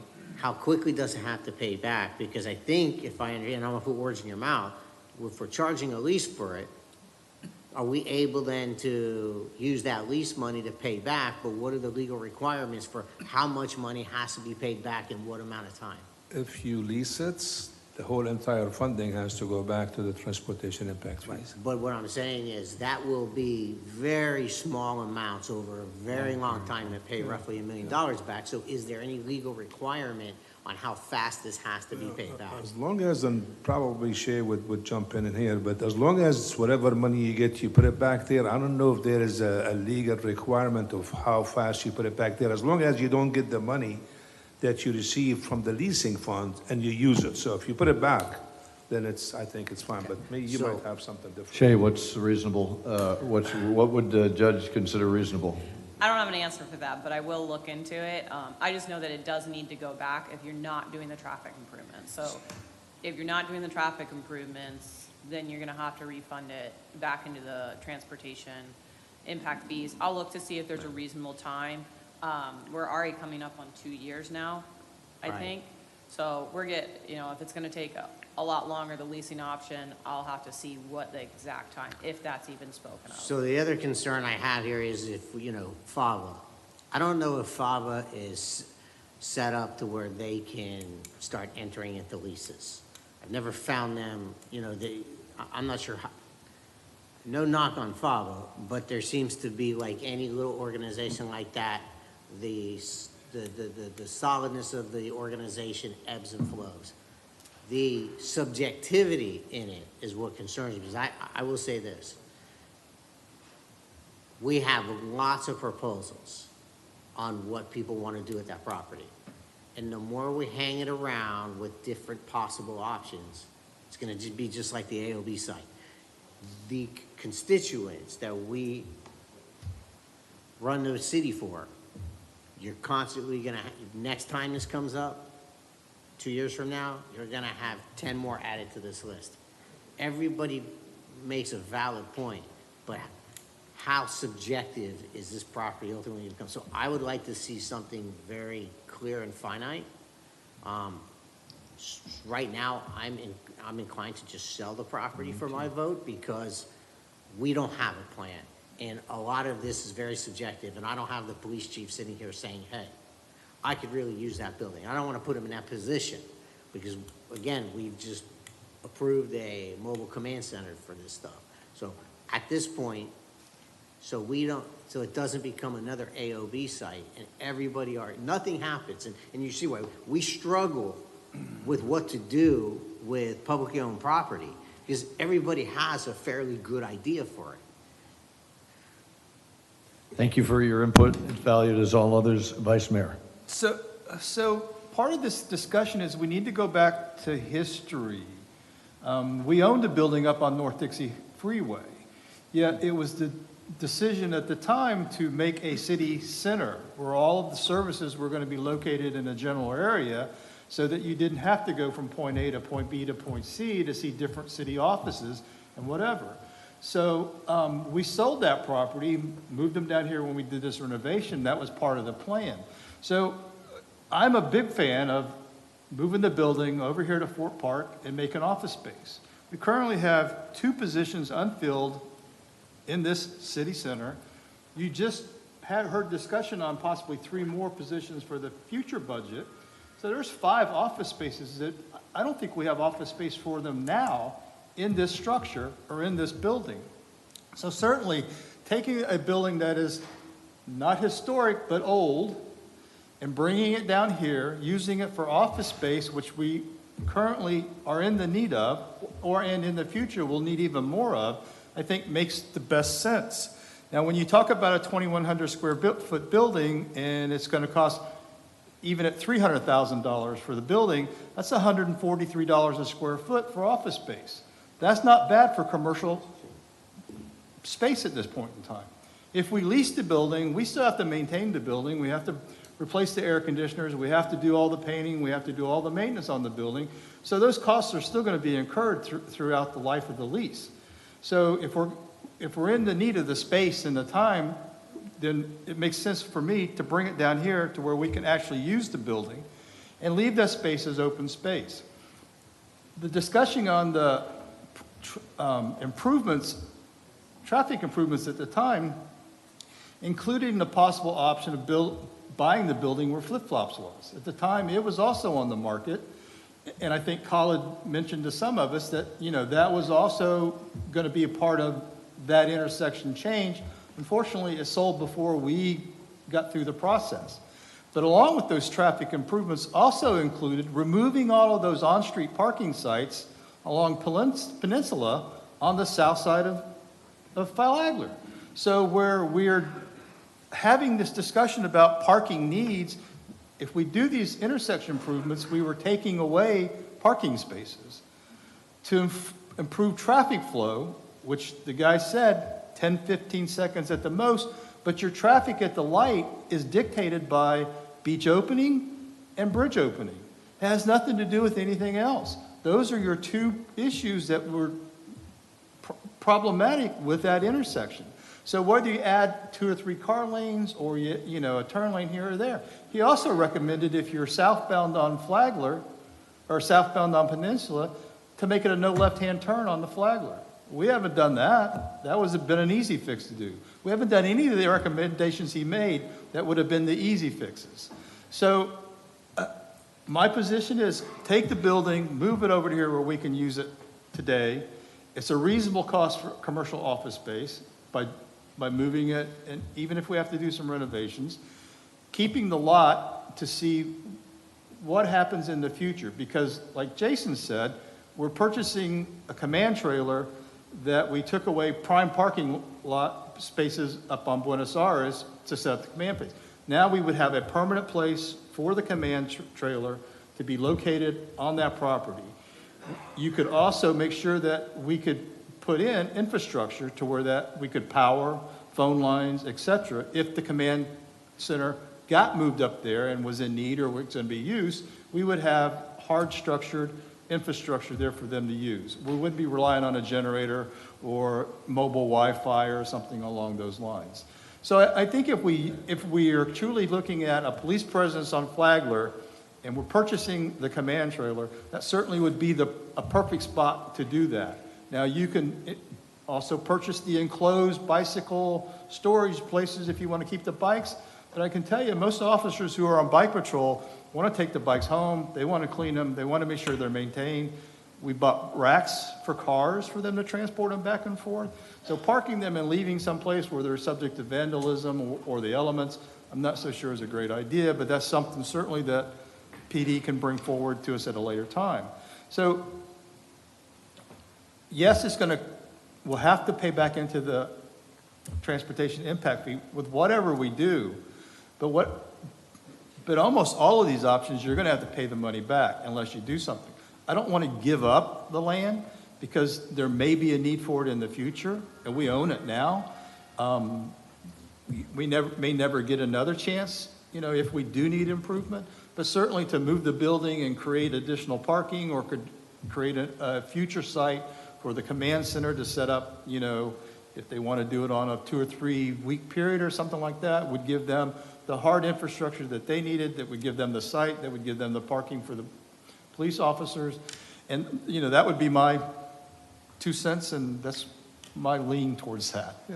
But then again, we keep all of our offices city central. Here in this complex, this was supposed to be the city complex.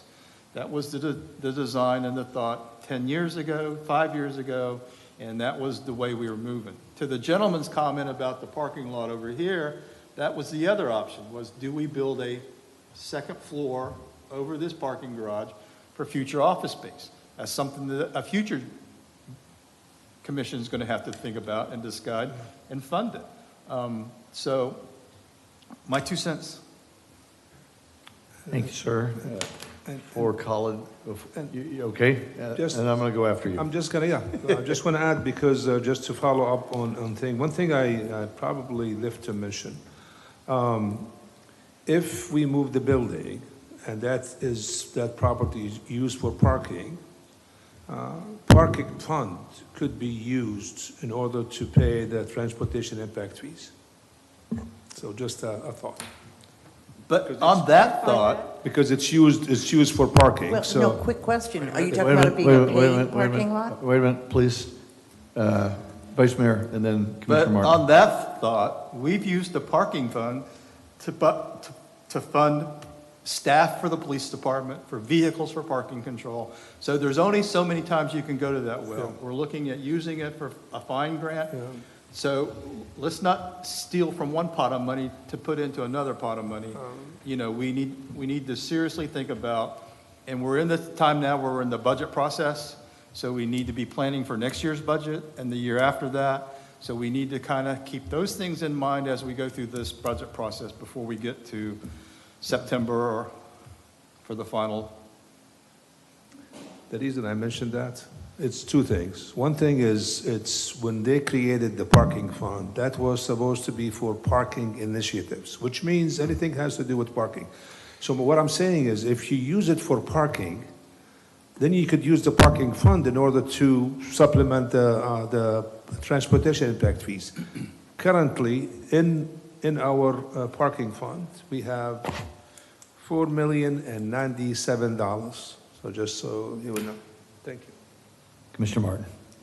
Oh, I think you've answered the question. I was thinking you were proposing a paid parking lot, but you're proposing moving it from parking fund to transportation fund for the reimbursement. And it would be a paid parking as well. It would be like, we could make it a paid parking, but I was saying is we could pay off the transportation impact fees from this parking fund. One of the other things I've noticed, and I know, Ron, you mentioned this, and prior studies have, that while there may be a surplus of parking on the west side of the island or Flagler, people don't want to park there and walk 2 blocks to their restaurant. So it would be sort of, in my mind, like the US 1 Dixie parking lot, where it just sits there empty. And I would be loath to just have an empty lot as welcome to Flagler Avenue, here's an empty lot. I could tell you from what I've seen on Saturdays, and I see when I go there during the week, there's cars parked in the parking lot. Where, you mean on US 1? On 120 Flagler. Oh, yeah, no, there's a couple parking there, but in terms of making it an empty lot, just moving the building and leaving it as an empty lot, I just don't think that's good for the ambiance of Flagler Avenue. And since we already know that there can be empty spots on the west side of Flagler, while people are jockeying for parking on the east side. Is that a fair statement, Ron? I've seen that activity, yes. Commissioner Perrine. Yes, I just wanted to follow up on Randy's statement. Commissioner Hartman, please. He mentioned that the lease would involve us paying money out of our fund. I would only be supportive of a lease if it were triple net, no other way, which means we would pay zero. And to move that building, I am not in favor of ending up spending $300,000 to $500,000 out of the general fund and increasing everybody's taxes for a few office spaces. I just don't think that's wise for our city's citizens' money. If we do agree and that we come quickly to a triple net agreement with FABE doing that, and they agree to that, where it's zero money, but we retain the land, we retain the building for a long-term project. If we do resell that building at a certain time, then that money is still going to go back into what we originally purchased it for. So basically, they're just going to be paying all of these expenses for us until we can come up with a long-term plan if that didn't work. But right now, we're paying for maintenance and everything. And that would just be a temporary option until we come up with a better plan on the turn lane or parking, because those are two huge issues, and we would keep that building and land, but not be paying anything, zero. I am not in favor of spending money out of the general fund, but I also like the idea of selling it and putting it back to where it was originally intended. And to keep this, sorry, Mayor. And again, so dealing with the FABA issue, are they a 501(c)(3) or something? Because when you're going to have them sign a lease, it would be our fiduciary responsibility to make sure that we would agree to sign a lease with somebody who can be held accountable.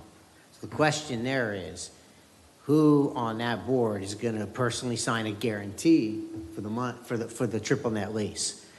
So, and then we get into so when we open this up for an independent group to lease the building, now we have to be fair to other residents in the community who would want to use that. We can't just say this is just for FABA. The question is private going to be able to outbid public? So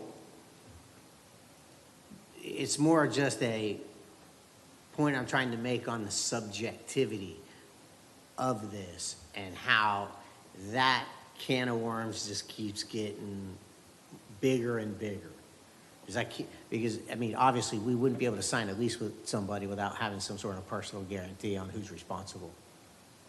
I'd like to thank the commission for making this so easy on me.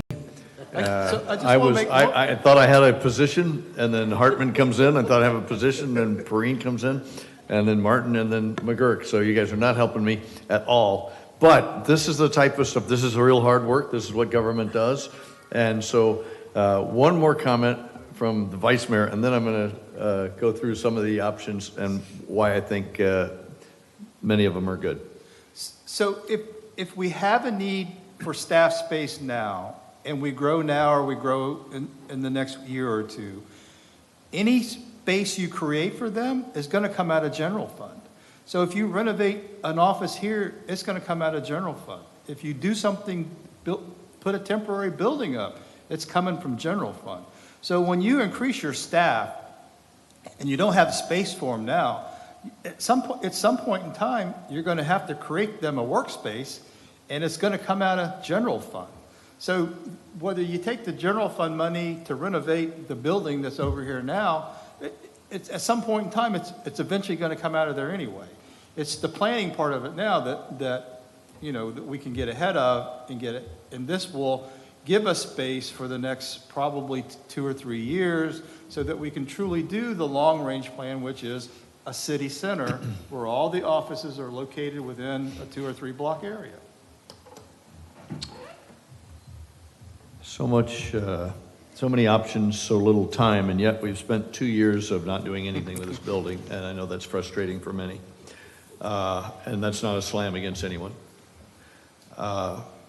Many good points in options 1 through 5. Our charter, I think, is to invest, as a commission, is to be financially responsible and to invest wisely in our city. I'm told that over the decades, we've had many opportunities to aid in parking and traffic flow, and have passed on other opportunities and other parcels to do that in. Part of me wants to resist passing again and finally doing something that will speed either flow or parking. Option one, this movement. One of the things we talk about is our city's infrastructure and investing in our infrastructure. I don't think it's a secret that we will not be a smaller city staff as the clock ticks. So the demands of the residents are increasing, and the demand for staff time and number of people, number of full body equivalents will increase as the clock ticks. So whether you do that with, and so I like a value proposition, and I didn't do the math, but Randy did. Valley, if it's cheap per square foot, I like the idea, but know that that's not an end all, because we'll outgrow that thing in a heartbeat. So that's my problem with option one. I like the, and then now you have preserved an asset that you can turn into a parking lot. Like that part of it too. I don't like the cost, but if the value proposition is it's the lowest cost office space that we could get, say building new, maybe that's a deal. Sell the property. I'm a capitalist at heart. I think selling the property is my most attractive thing, because when we bought it, we weren't in the high we are now in real estate values, so I imagine you can get nearly twice the amount of money back that you paid for it, and that's a bonus.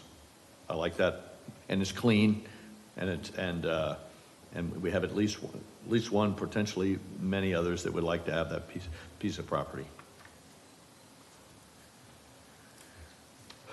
I certainly bow to the multi-use of option 3, which is FABA.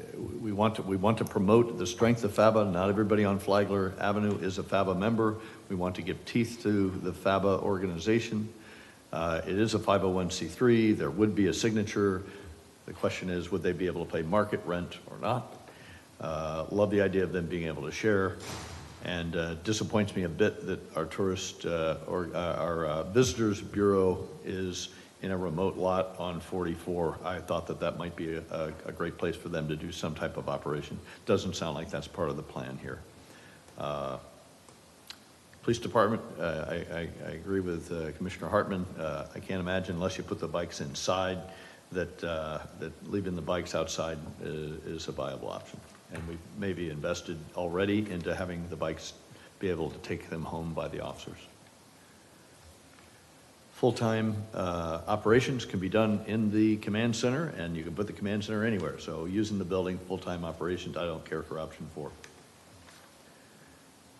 Lease it to a private entity, I like that. Valley points out the strength of owning the property to do something else different in 5-10 years. Maybe that's the smartest move of all. We don't have, we now have the rent, we don't have the rent, the tax base back on it, but we do lose the expense. Triple net lease would be certainly in order. You lease the thing for 5, I don't know what's reasonable for a business. They talk about long-term lease. I would imagine no less than 5, potentially 10. Then you still own the property. So all those options feel good to me. I don't know how, Colin, you would boil this and present it, because we're going to have 31 flavors when you bring it back and have 5 different votes. So I don't know exactly what, but I know that we are anxious for you to add clarity to where we're headed so that we can vote our mind and get on with this. What I was looking for is some direction at this meeting to say, hey, we would like to move with this option. And then I could bring it back at the next meeting or the following meeting and do that. Evaluating the options and evaluating the comments, evaluating the funding availability at this point. If I have to use other options besides relocating the building, I think it would be selling the building. That would be my second option.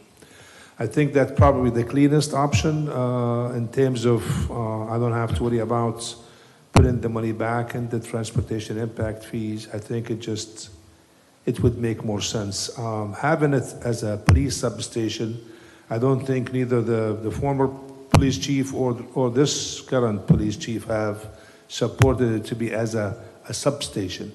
I think the idea was maybe they could have store their bicycles I think they're in favor of that. And that would be a small section of it. But still, I think it's the how do we augment the funding back into the transportation impact fees. So my opinion is, if you want to ask me from my direction, would be, if I'm not relocating the building, would be to sell the building. Because if you lease the building, you still have to pay back to the transportation impact funds. So, Colleague, could I ask a question? yes, Go right ma'am. ahead. To Commissioner Colin. Perrine. So we moved a building that's in the park now, and I believe economic development is there. In 120 Flagler Avenue, there's only 3 offices upstairs. Again, I worked up there, so I know there's only 3. My question is, the building that we have now in the park, how many offices are actually used by city employees now for that entire building? It's 2 people. It's supposed Why to be would 3. we do that? That makes, because this building, moving it there, 500,000 probably expense, give or take, by the time you do it and even make it up to speed for 2 people. Can we take the building that's economic development that's already there and put more people in that, because it's underutilized right now? You can, but it just, I don't know if you've been into that I have. building. I've been in both. I mean, so it's a historic building, and we were trying, when we relocated that building back from this corner, right there at Faulkner and Washington, back in the early 90s when we relocated that building. So it was the first, I think it was the first government building. It was a library as well. So they were trying to maintain the integrity of the inside. That's why if you go inside, we have not did any walls but we could do that. I mean, it's obvious, but that's why we didn't do that. Thank you. So here's what I would propose. There's no bad decision here. They're all valid. But if we were making a motion tonight, I would make a motion right now to say move the building, keep the property as parking, and then keep it in the city's hands for whether it just stays parking and or some sort of intersection improvement in the future. But if there's not support for that, then I would make the motion to sell it. So that's where I'm at. That's me personally, I could support that if that's the cheapest office space creation that we could do. Could I ask if there's any interest in trying to preserve that entrance to Flagler Avenue? I mean, that's one of my things with the building there, is that it sets a tone. And I haven't heard anything from anybody else about an interest in saying what happens when you go over that bridge, head east over the bridge. Yeah, okay, I'll respond directly. Because it's not being used well at all now, and it's questionable. Valley has personal information about, I've been in there once, Valley used to work there. The reconfiguration, absent a triple net lease where somebody else does it and sucks up all that expense, I'm troubled by it. It's old, it may not be historic. And I do like the fact that it fills the void on an empty parking lot, which I think is what you're objecting to, is make it something ugly. And rather than have it be something ugly, the least option of damage is leave it there. It's also a very expensive option. Only Randy's pointed out the cost of office space. And I understand wanting to centralize city offices, but you could call it a stopgap measure because we need it now. We could have leisure services there and open up more of Babe James for the community. I mean, there's a lot of options that we can do. We do have some distributed offices now. The least cost option would be to use it as city offices now, including not having to pay to store the documents that are being stored there. But we can very quickly turn that into city staff offices, maintain that avenue, that Flagler culture, if you will, or entrance, and still have a place for the police to house their bicycles or whatever they need. It's like a refrigerator and a bathroom, whatever they need as a convenience station without branding it as a police substation. I know they don't want it branded, but it would be nice to have a comfort stop. I would favor that if FABA could come in with a triple net lease, make it all that it could be. It's not attractive right now, it's an empty space right now, and, with a good paint job, and that's about it. But it's not useful, it's not attractive, it's not ugly like a parking lot, I get you. But unless they could come in and make great use of it, and we could recover very slowly and rent, I'd just as soon not have it. Mayor Cleveland? Yes, ma'am. To address Jason, we can't make a motion from here, but we could take each item as a consensus and ask and just direct each question and get a vote. I've heard from almost everybody here the second option would be to sell it. Some say the first or second. So could we just do a consensus? We can't do a motion from a workshop and go from there just to see where we stand. Vice Mayor. So one of the things that was looked at when we were doing the traffic analysis and the improvements was to relocate the traffic box that sits right there on the corner further back. We were also going to make sidewalk improvements, so it's a better walkability in that area. That's why I think it's important to keep that property there for those things specifically now, and in the future, if we're going to make traffic improvements, we already have the land. Some say we pay too much for it now. We're certainly going to pay more for it if we have to try to rebuy it at a later date. So those are, and if you lease it or if you sell it, they'll have property rights. What's it zoned? B1, B2? What can you put in there? Can you put a liquor? If we sell it to somebody, can they put a liquor store in there? Can they put a hot dog stand in there? Can they put a smoke shop in there? So really, I mean, if I understand Lisa's point where it's kind of iconic now, but if we sell it or lease it, what are we going to be able to control what actually goes in there and what it looks like, and is that what we really want? When in fact, we know that we need some traffic improvement, some pedestrian improvement, and we need some additional parking on Flagler Avenue. Moving the building makes the best sense to me.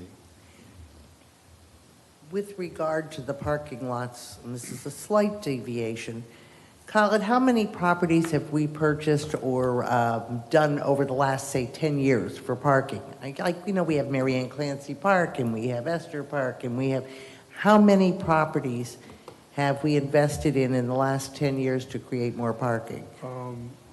The one that you mentioned, Marianne Clancy and Esther, and also North Beach.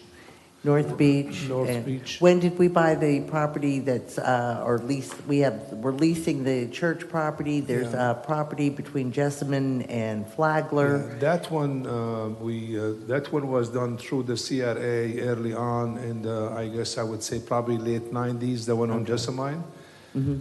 We are leasing the 65 spaces from the church. Yeah. But that's the only ones that I recall. Well, my point is that, and I can remember seeing the city map, we have a lot of property, and we've really invested a lot of money in the last 10 years for parking issues. And at the end of it, what we have is more traffic and more need for parking. So I feel like it's kind of the hamster at the wheel. The faster we run, the faster we'll need to run. So I'm loath to invest more money into parking lots when we know that within a couple of years, therefore, we will be looking for more money for parking lots. Well, I think that's parking is much needed. I mean, I know some people, they say, hey, you build it, they're gonna come, but they're coming anyway. And so if we are not being prepared to have parking spaces available, then we're creating some issues for residential streets. And so, I mean, you look at St. Augustine, you look any other city on the coast. I mean, they all have parking facilities, not necessarily to have parking garages, but they have surface parking. We don't have enough surface parking, especially in the Flagler So area. are we willing to give up what is sort of part of the iconic look of Flagler Avenue to trade that for a parking lot? I mean, I don't think that building makes it iconic, but, I mean, I understand what you're saying, the entrance, but I wouldn't go as far as to say it's like, iconic is hard, but it does sort of set a tone. It's not just a square beige block. It is more part of closer to the vernacular that we're trying to maintain on Flagler. no easy decision here. Enough, but city staff will need some direction from us about which direction to go off. Maybe two options. There are two that come to the fore. We've heard the selling option, and that would be at a premium. We probably have to find out what the value is, what the perceived value is today, or at least an estimate. And then the other that seems to be consensus is, hey, it may have use. Randy talks about, hey, in the future we've talked about making improvements there. So if we held on to the property and leased it, so maybe sell or lease, maybe those are the two options. Leasing preserves all the things that a lot of people wanted, which was, hey, what if later? Lease it for X number of years, come back and revisit. Okay, we're just dying now for parking. We gotta have it. We gotta have that third lane, all that stuff. Then we could have that. You still have a little bit of cash drain because we'll, maybe the lease, triple net lease will help us pay back a little bit. Maybe it'll offset all the costs. So so sell or lease sounds like where we are. And you're still not handling the city staff problem. I got that. But that's not going to be solved. That'll be solved temporarily by that building. It'll outgrow that building soon. So I don't see that as the fixer for city staff housing. Sell or lease, give them what direction would we like to give the city staff? Vice Mayor. Move the building. I said my two things, and moving the building is one of my two options, so I will say move the building, keep the lot there as parking, and gives us flexibility for an intersection improvement in the future. Gotcha. So I can live with that. Commissioner Martin.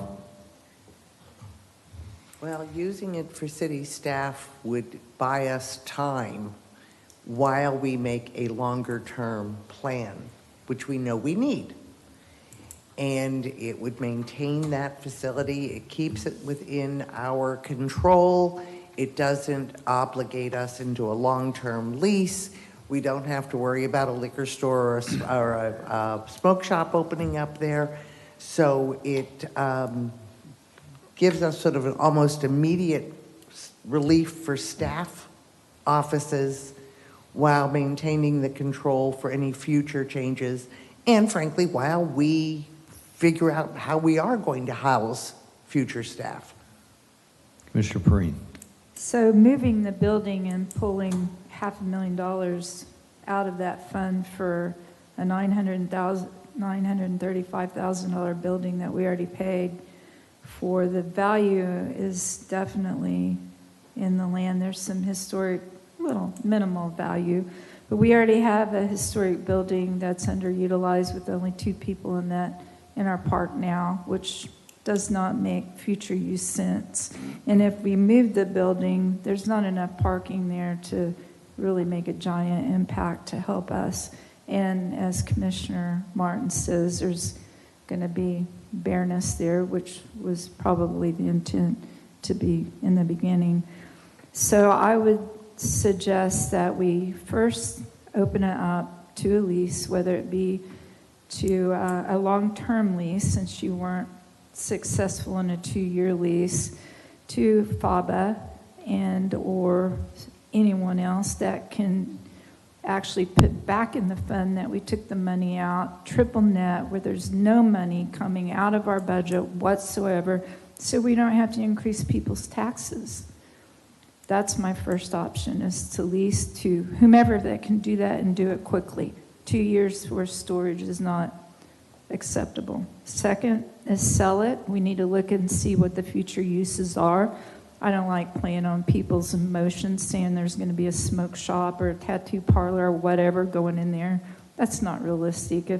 If that's a zoning thing, there are property owner rights, so we need to look at that and see what that future use can be.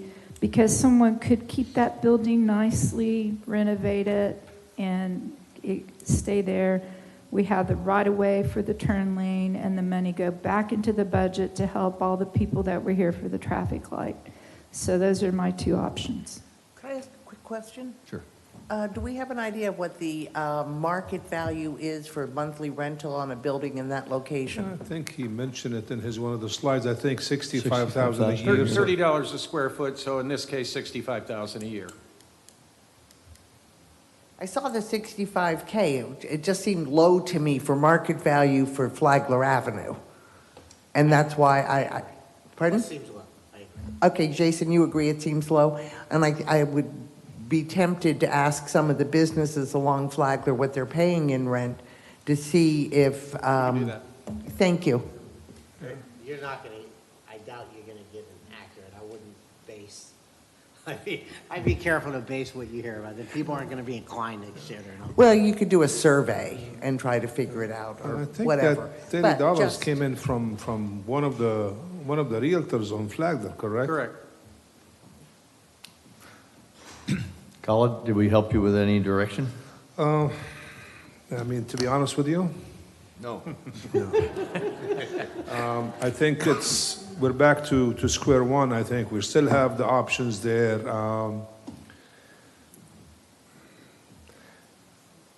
So I think you might be wise to bring it back to us and make us vote.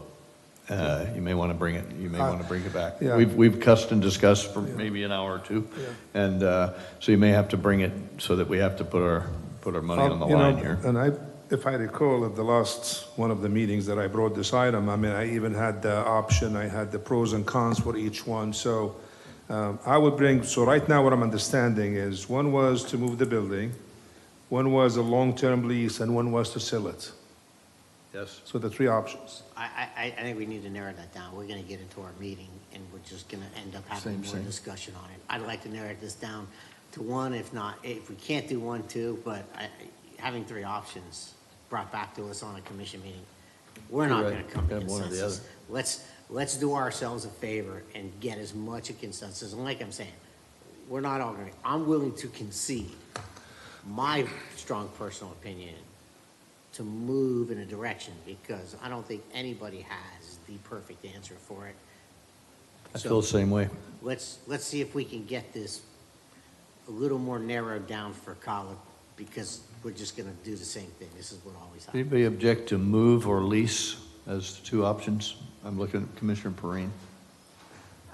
Absolutely no to move. I will never agree to that. Yes to lease or sell. Anybody opposed to eliminating the cell? I was big on the cell, and I can back off of that, just because of it was clean, and we're in an up market. We could make more money. I would like to take sell off the. Okay. Okay. Anybody object to that? All right. Move the building or lease the building. Those are the two. We'd love to have you bring that back.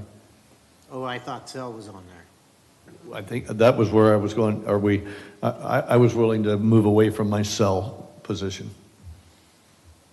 Well, I think, why don't we give some kind of consensus on some issues? I thought that's what you were doing, and then Lisa opposed it, but I didn't hear anybody else Maybe oppose it. each give two and then try to get the top two. Do that. You like that idea? See if we Give can it a come to shot. consensus with the top two. Tracy, can you help us with that? It's not a vote, but it is a straw poll. I will help you with that. So we'll bring back two options. One is for a long-term lease, and the other option for relocating the building to Old Fort Park. What happened to the cell? We've got to I at least thought you pick took it the, off. no. we've got to pick 2 of the 3. So my 2 is moving the building and selling.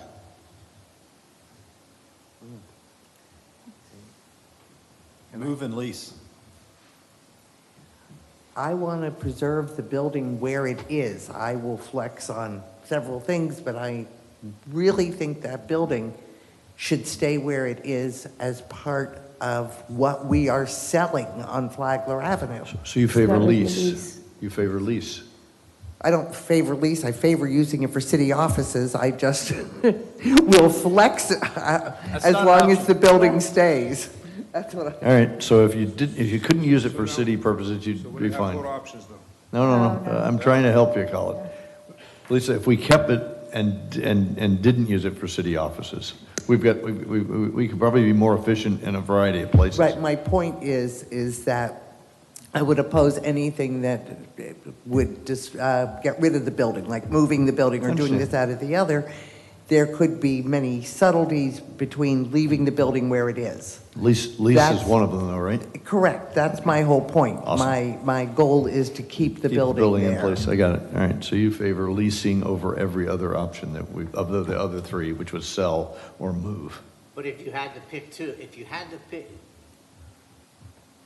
I don't want to say if you had to.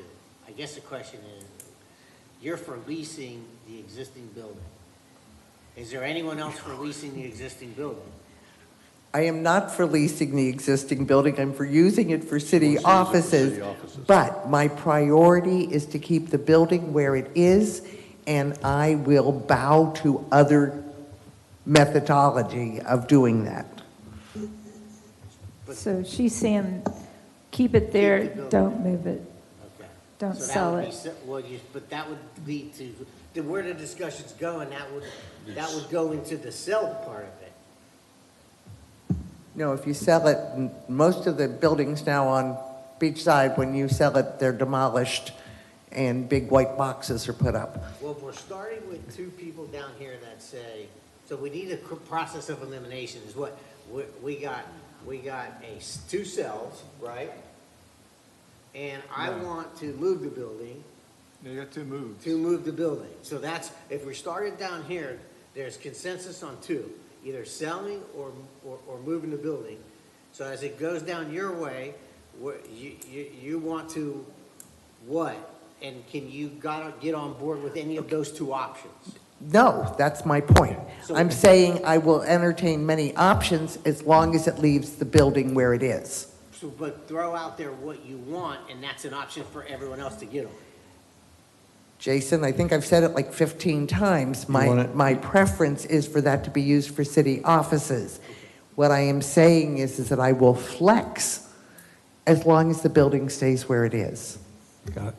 Commissioner Perrine, how do you feel about the 2 options that we're talking about? So- Not leases, but you can certainly opt on I that. think that what Lisa's saying, leave it there, which I'm a big fan of that, with FABA paying for all the expenses, and that would be leaving it The there. lease, you can get on board with the lease. Yeah, which is the same thing, because we're going to be having whomever part of the city use it, whether if the bike patrol doesn't need it, then they could share it with, I would think, a couple of spots. I don't know.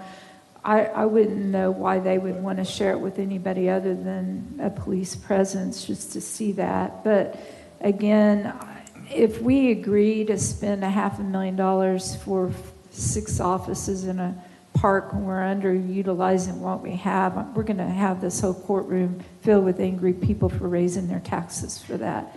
So that's not best use of our city money, so I'll never agree to moving. I would say lease, leave the building there, like Lisa says, and we retain the ownership of the property, or sell it for a profit. So Two you got lease and things. sell? Lease and sell. Lease and sell? No, well, no, No. there's Yeah, a sale move. of 3 people. I think you got 3 people right now who'd be willing to sell. No, I'm a lease, I'm not a sell. Oh. Because I think there's improvements that need to be done at the intersection that can be done if we maintain the property, moving the traffic signal device and whatever. My question to legal, though, is if we lease it, will it have to go out on RFP, or can we lease it specifically to RFP? RFP. So anybody could lease it? Correct. So the highest bidder, so not necessarily FABA. Right, but it'd be a request for proposal, so you would evaluate the best fit for that. So it wouldn't be an ITB or anything like that. It would be a request for a We're gonna proposal. get, let me tell you something, Valley, you keep bringing up FAVA. It's very clear that that's what you're gonna want, but I'm gonna tell you right now, you're gonna get a lot of political pushback on that if we steer this into FAVA, because it's not fair market value. Right, I agree. So It'd I have don't to be wanna policed, I right? don't wanna make a decision based on It'd have to something be a that's really not combo gonna happen. That's of my police and FABA, for sure. So do I hear lease and move are the two? No, lease and sell, Okay, but you're at least on the lease. lease, yeah. You're on the lease. Everybody's on the lease. Lisa doesn't like the lease, but but if the building stayed put, she could bow to that. Colin, does that help? Let me tell you what I have on my charts. Sell the building, and I have not, I know I haven't heard you, Mayor, saying that, but you're in favor of selling the building? I am. Okay. So selling the building on that item, for that option, I have four of you, except Commissioner Martin. No, I'm not in favor of selling. I I thought think- you said you have two options you have in favor. Move it and lease it, because I think the property is of value to us for traffic improvements. Okay. So I have three of you that for selling it. The mayor, Commissioner McGurk, and the mayor. And Commissioner Preen. For leasing, I have the vice mayor, Commissioner Perrine, Commissioner McGurk, and you are for it? And the mayor? Not against it. You're for the lease? She would abide the lease as a Okay. stand-in for keeping the structure in place. So what it looks like, leasing the building has a consensus on all of you. That's the one item has 5 across.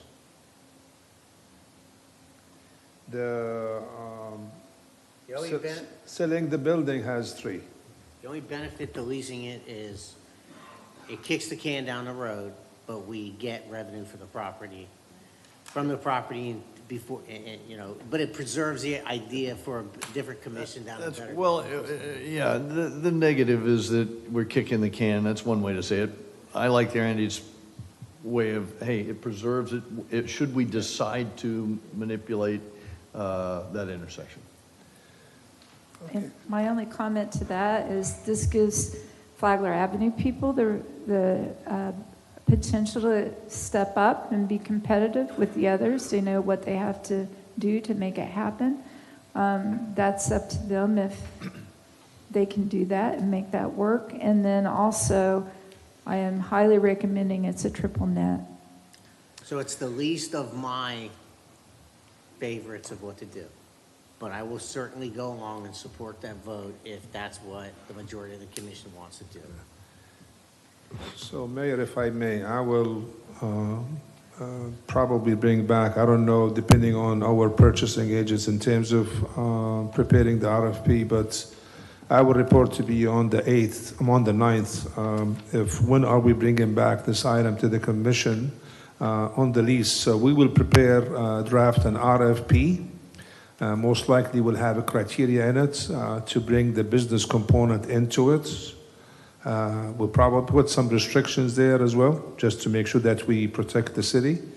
And we'll bring it back, I don't know when she will be available to have it ready, but I will report back on the 9th. Wonderful. Thank you very much. Thank you, sir. It took us a while. Thank you. This is a productive item, so thank you very much. Understand. Is there provision for a very quick break? All right. How about 6 minutes? 6 minutes, please. We'll come to order again and take up with the swoop site discussion. Yes, Mayor, thank you very much. Just a little bit of background on the swoop. Back in 2012, we have developed a conceptual plan for the swoop site, and that contained 4 phases. Phase 1 was there was a little piece of section of it that was vacant, so we created phase 1. Phase 2 was when the Utilities Commission or the NSP utilities, they demolished their power generation plant, we created phase 2. Phase 3 and phase 4, it's based on the NSP utilities relocate their fleet maintenance facility out there. And then phase 4 would be where the Volusia County have their artificial reef storage materials on that site. I have been approached by Jack Wiles. He owns a business, it's called Atlantic Marine up in Port Orange. And he, at the time when I met with him, he was talking about a proposal to do a public-private partnership. He wants to have a dry storage and also some parking. And I just want the commission, from a business standpoint, to listen and watch his proposal. But regardless of what we do, it cannot be just going to him. We have to if we decided to do anything, it has to be an RFP and giving everybody a chance to do that. Keep in mind, and I mentioned that at the joint meeting with the utilities, that there's a channel on the north side of the property that is used by Find and the Corps of Engineers for dredging. So that has to remain as a commitment we made to Find, that will be still available and used for them. So with that, I would like to have Jack Wiles give you the presentation and then give you a chance to ask any questions that you might have. So, Jack?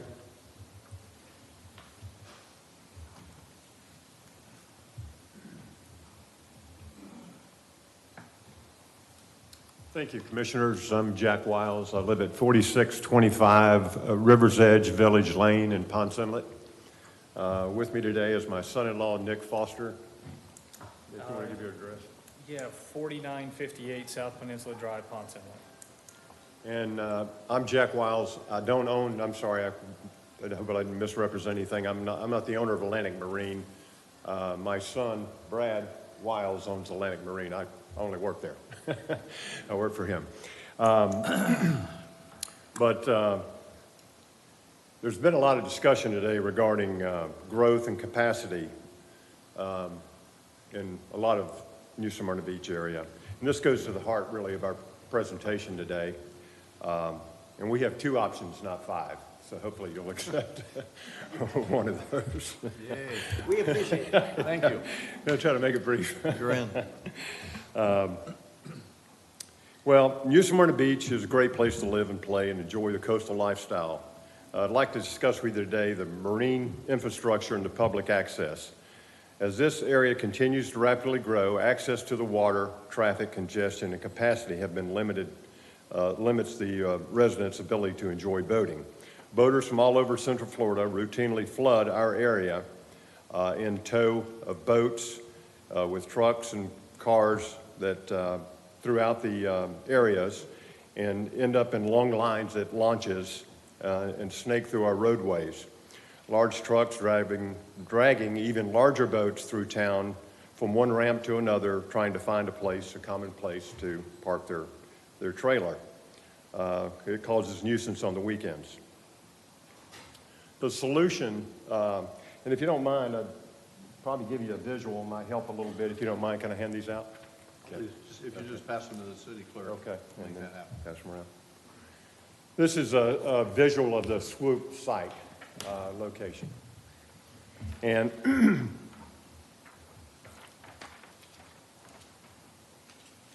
so urban areas solved this problem long ago with capacity issues with automobiles regarding the density populated areas where space is limited. The solution is to go up. When you can't go out, you go up. Developers bought up waterfront property years ago and realized it was more profitable to build condos on waterfront parcels than to build marinas. As is the case, our entire area suffers from a severe lack of infrastructure. So, Council, what we propose today is a private-public partnership to solve many of the congestion problems discussed by the city, with the city, offering available and unutilized property around the boat ramps. It would allow a developer to build a dry stack facility, continue to optimize the boat storage, creating more access to the water for residents and less traffic and congestion around the waterfront. Currently, there's 66 spaces at Swoop for parking.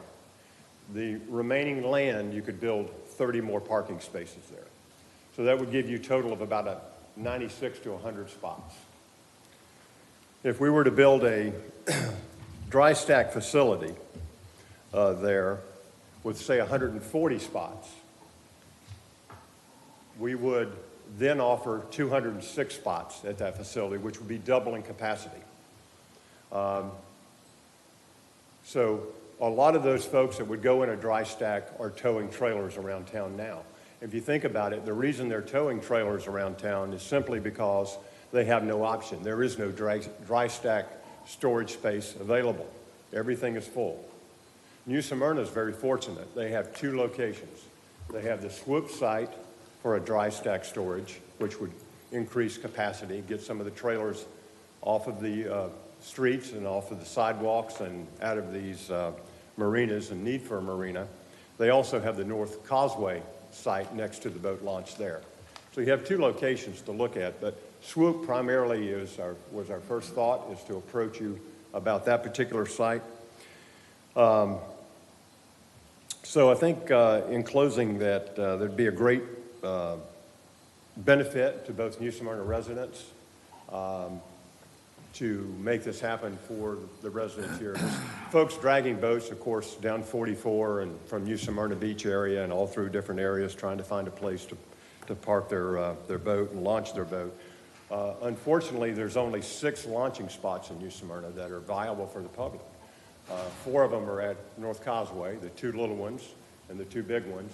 The other 2 are at Swoop. So you really only have 6 spots. When you only have 6 spots and you have capacity trying to come in to launch their boat, then there's a line, there's an inconvenience, there's frustration, there's probably arguments away in parks, where we could eliminate that by building stack houses, a large portion of that. So you take 66 or even add the 30, if you built it out with the land, would make roughly 100, call it, and we could do 200 with a stack house, would be taking care of a lot of the congestion problems. And we've heard a lot today about growth and capacity, so we think this would be, kind of ties in well with what was discussed today and a lot of the other topics. So in respect of your time, I don't want to take a lot of time. I just really wanted to present this today, or Nick and I and Brad wanted to present this today to try to get an idea of your sense of feeling for it, and if you thought it was a viable option, then of course we're not going to solve any. This is a 30,000-foot view. This is not a solution at this point without, meeting with city or your designees, whoever you suggest, and talking more through it and kind of lay out and plan and how it would all fit together and costs and who would participate and what and so forth. So, but we'd like to at least present that to you. I think it's a great idea. Hopefully you do. And I'd be happy to answer any questions I could that maybe I didn't cover. Thank you, Jack, for your presentation. Is there any commissioner that with a comment or a question? Ms. So thank you for that. Khalid actually took me out to your site in that area that you're speaking about, and there are potential uses there. And I guess the first thing is I'd like to hear staff and the pros and cons about this partnership. Do other cities do this, and do you have a business plan so I could see how that would actually look on paper? Very good question. And I did a little research on private-public partnerships because I'm not that familiar. I haven't done one before, and I think it's good for all of us to understand what they are. And it allows the city to retain ownership. You're not giving up ownership. You still own It relieves time and stress on the resource management by allowing them to, that is staff, to concentrate on planning, policy, and improving quality service. It creates financial efficiencies. It also, you gain upfront assistance and capital for creating that infrastructure there. It improves natural resources and enhances the community experience overall for the residents. It enhances economic growth since residents are attracted to good infrastructure and access to the water. It creates a revenue opportunity through the lease arrangement. But I also believe that a successful applicant, whoever that is, I know you'd have to put this out to an RFP. We're not asking you to say, yes, give it to these guys. I mean, we understand how that works. But what I think overall, whoever if you elect to go this route and you should recommend an RFP, and whoever you choose in that process should be willing to do some things, and well, we're local community people, so an outside company may not be able to do some of these things, but that is giving boating safety classes, making sure they protect the environment and they're good stewards of the waterways, protect marine life, teach kids maybe how to fish and do different things around the waterways. And some of the things being local that we could do that maybe others would not be able to, or maybe others can do it, I don't know. But you also have problems with, and Nick, you probably speak to this more, Nick's with CETO, but speak to more of the problems up and down the river with boats strewed up and down the river. We could also lend a hand in the management of maybe a mooring field or something like that. But Nick, you know more about that than I do if you want to speak to that. But does that kind of answer some of the questions? As far as a financial plan goes, I don't have that in place, but I mean, if I get a consensus that you guys would be willing to hear more about it, I would certainly be willing to delve into some of those items a little bit more. Does that help you? It's hard for me. I'm a numbers person. Sure. And I don't make decisions without that, even because I like ideas of being able to partner with people that benefit our community. I don't like land sitting there doing nothing that doesn't, help our city go forward with income. Right. I'm a money-driven person. So I like business plans. Sure. But, Sure. I'm not opposed to things like what you're suggesting, but I need to know pros and cons from legal doing this. Do other cities do it? I'd like to see how it looks in other cities. Yep, that makes sense. Got that. Vice Mayor. So I don't know if I missed it, but what area are you looking at leasing on this, on the map? Yeah, if you look at the map, basically where the fleet station is now, right. I mean, some of this parking on the south side, I mean, if you looked at it, what I wouldn't like to do is reduce anything that you have there as far as trailer parking now. Right. But I think we can, instead of putting 30 more trailer spots there, which is going to be overrun in no time, because all those people that are going to continue to buy boats, and we know they are going to have to put their boats somewhere. So if I give them 140 spots that they can put in and not buy a trailer and tow it all around town and try to go to this spot to put it in 30, then we've greatly enhanced the capacity. So if we could rearrange possibly part of that parking area to make it more functional, we could do that, but not give up anything. So, but it would be where the fleet area would be the primary use, not tearing out parking space and all of that so much, but just trying to utilize what's there, would be vacant when fleet leaves, and then create the facility there. So I like the concept, and I like the idea, and I think certainly there's a lot of discussion going forward. Sure. My problem with that is we don't know when fleet's leaving. So we don't know when fleet will leave, when the UTC will actually move out of there. So, I mean, and it may work out within the time frame that you're looking at, the time you go to design and build and whatever.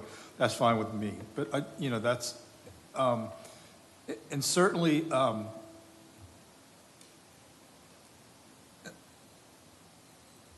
sure moving forward, you do some sort of a business model where you truly think that it will be beneficial to invest this kind of money, because you're going to have to invest in some kind of a seawall or a pier for, whether it's a travel lift or a forklift or however you're going to launch these boats. So, and then, keeping it in mind that traffic patterns with the people who do pull their trailers, we don't want them and forklifts running into each other, that sort of thing. So I'm okay with moving forward with this, because I certainly think it would be a good use of property, and it certainly would be a need.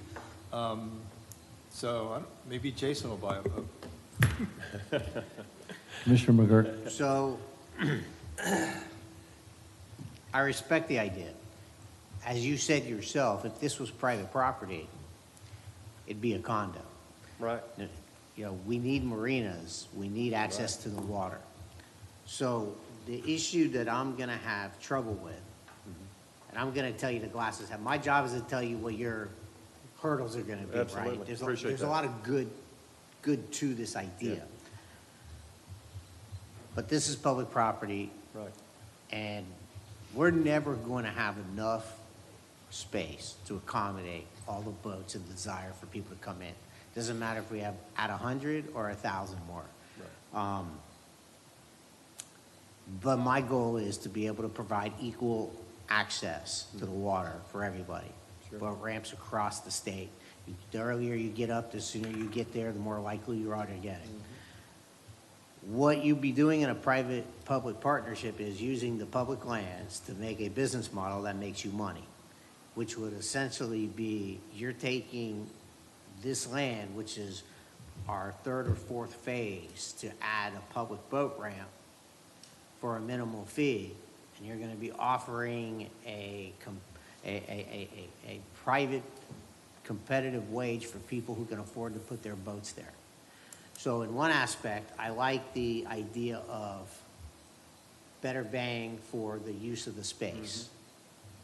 The problem I have is the business venture part of it doesn't make sense for providing to the public a way, an affordable way for everybody equal access. The wealthier you are, the more access you're going to have to your facility.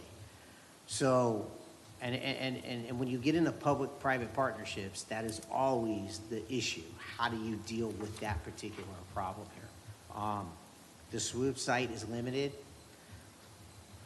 We're not only sharing it with Find, but Find will tell you there's almost no access on the east coast of Florida that has this, where commercial grade projects can come in, fill up a barge, get out to an inlet, and do the different things that Find does when we do the reefs. And so we need that. We need the private sector to be able to, we got seawalls and docks and all that. They don't really have a place to launch from. This is one of the few places they can. They use public boat ramps sometimes, and that's always sketchy because they got heavy equipment and a lot of things going on in a public boat ramp area. So we're trying to pack a lot of things in a really small space. I'm willing to hear your business proposal, but I want to caution you that I'm not inclined to go along with it simply because my job for this space here is to provide equal access to everybody to be able to put a boat in the water.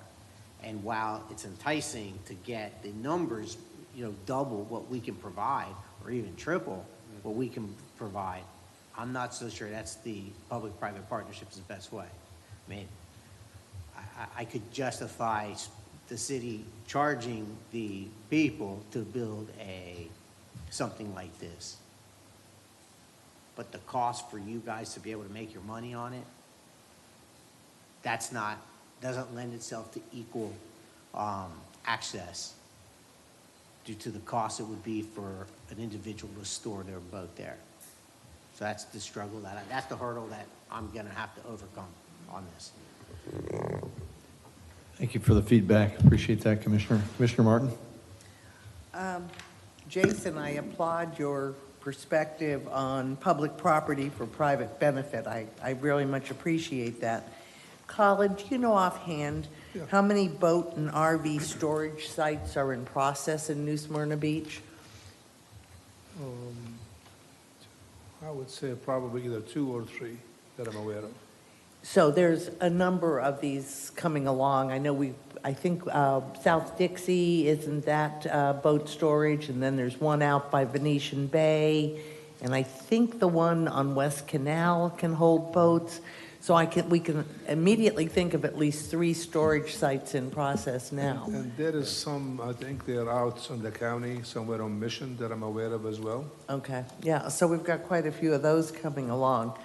I'm not opposed to public partnerships, but aside from other things, this is an ecologically sensitive area, so I would be worried about that, and I am very much with Jason.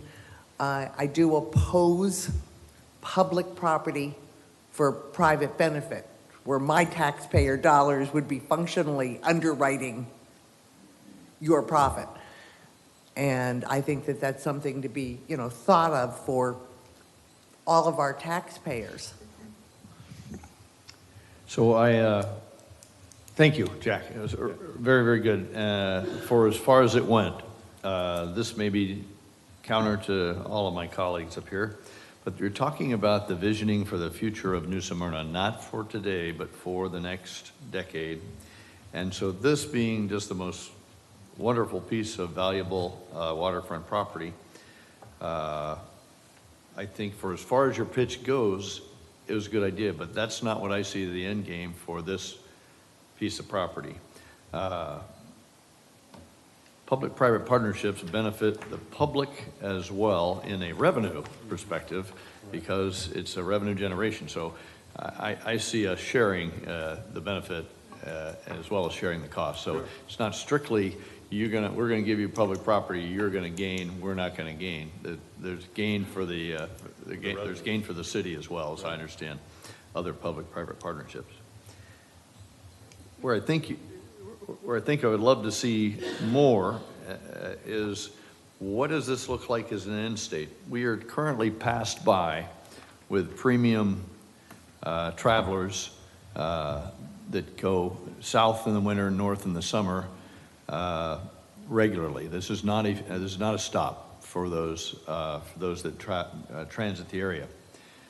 These are the best type of tourists and part-time visitors. Low impact to the environment, high revenue for whatever yachts they would be bringing down, and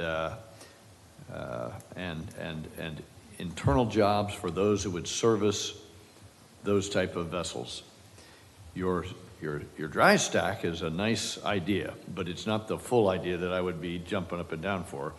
On a positive side, eliminates the trailers to some extent, like that, as Commissioner McGurk points out, those that can afford it. Those that can't, it's problematic, so I have a balancing act there for sure. What's missing is the entire concept of what that piece of property looks like. Is there a fuel station there? Do we capture those transiting far, from Key West to Canada to get a fuel stop here? They pass us by today. Is there a place for luxury yachts to remain moored so that when they come in and fly into our airport and transit over to their yacht and then stay in our hotels and dine at our facilities and then are gone at the end of the weekend? That's a revenue source that I like. The permanency of it I like a lot because now you've got an infrastructure that will be attractive to make New Smyrna a destination of the type of visitors that we would like to have. Exactly. So for as far as you go, I like it, but I wouldn't want it to be the end state. And Right. so I know that this is maybe crawl, walk, run for you, never having done a private partnership. You've got some marina experience for sure, but maybe you and a partner or two would flush out what an entire scape would look like. Would it be, and I appreciate that, would it be something that you would want us to bring back at another workshop?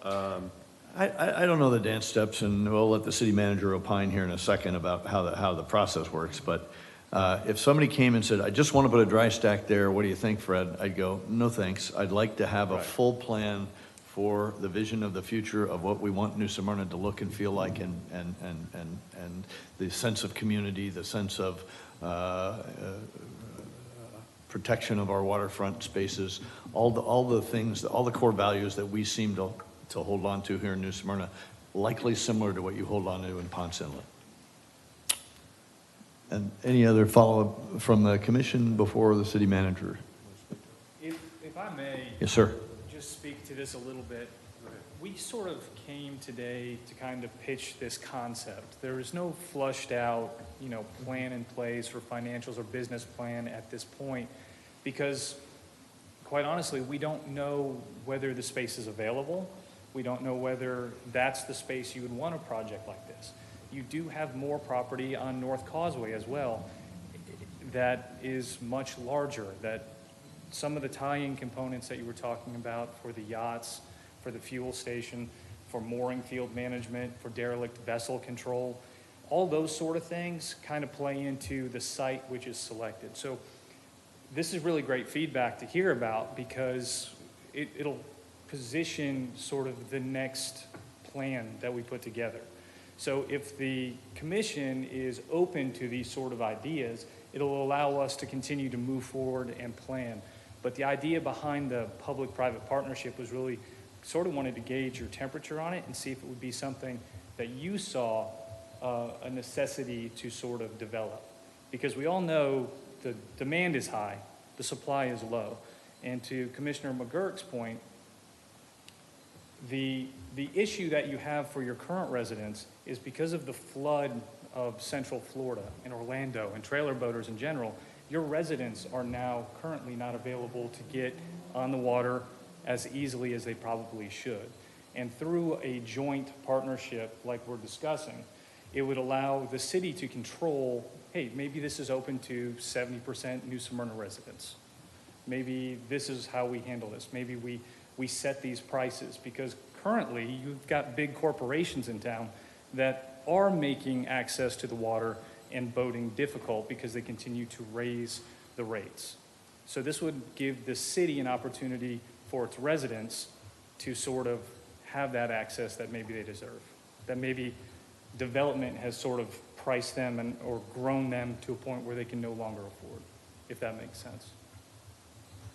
So this is really just kind of gauging the temperature. If this is something that you guys are interested in, we'd love to talk to you about Swoop. We'd love to talk to you about maybe doing the same thing at, North Causeway site, because these are areas that you have. You have pristine coastal waterfront real estate, and you have the ability now to provide more access to more people. So this has been proposed a few times on this site.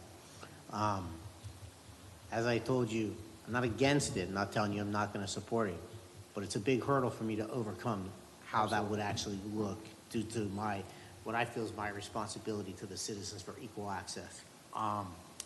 So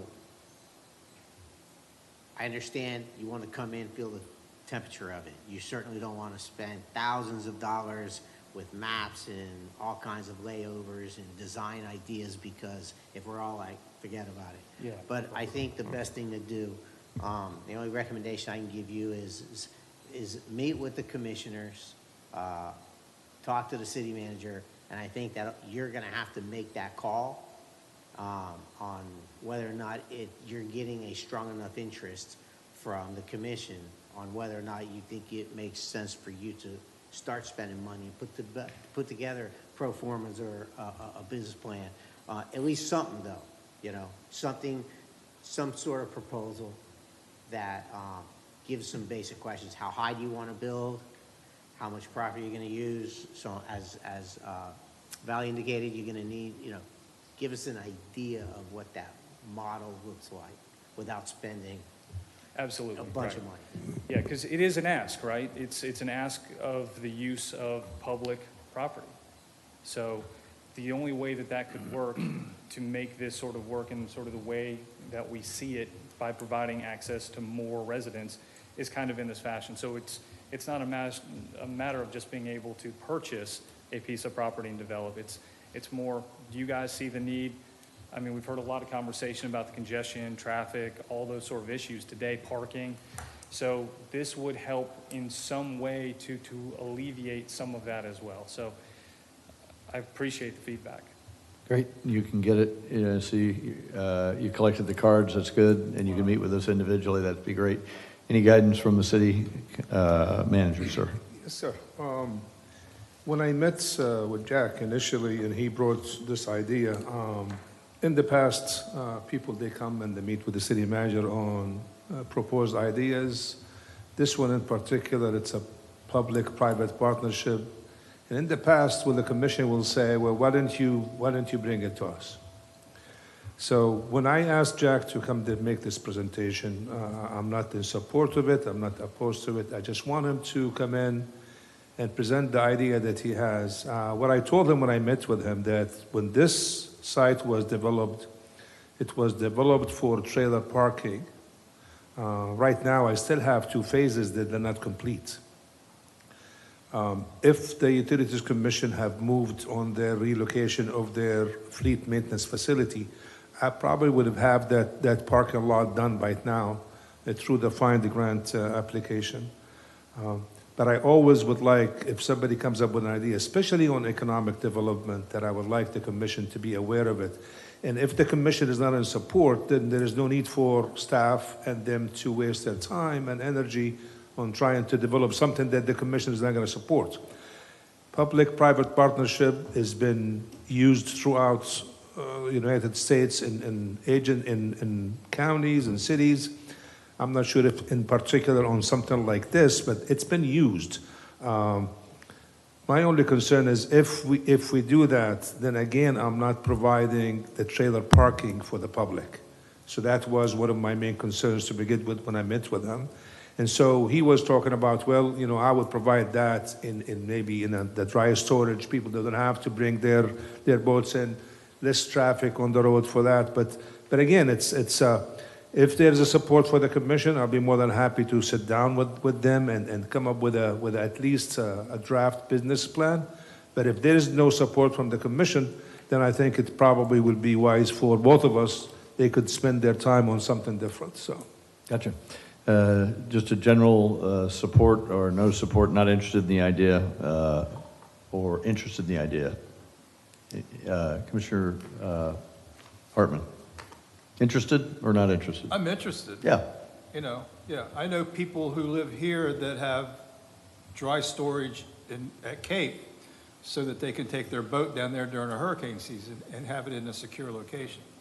So if there's people willing to do that and make that day trip down there, then certainly I think, you have some marketability up here, especially, but like everybody else, I think there's a lot more questions out there than I have answers right now, Yeah. but I certainly am interested in the concept. Yeah. Thank you. Commissioner McGurk has said he's interested. Commissioner Martin? What I'm not sure about is the process that the city would go through. In other words, we'd have to open it up for other ideas. well, absolutely. And I am always open to ideas. So the concept is something that, I would certainly be willing to explore with multiple angles on it. Yeah, and this is just one. Yeah. Yeah, exactly. I got you. So interest, Commissioner Perrine. Thank you. I think I found value with every single thing all of you guys said, and I agree.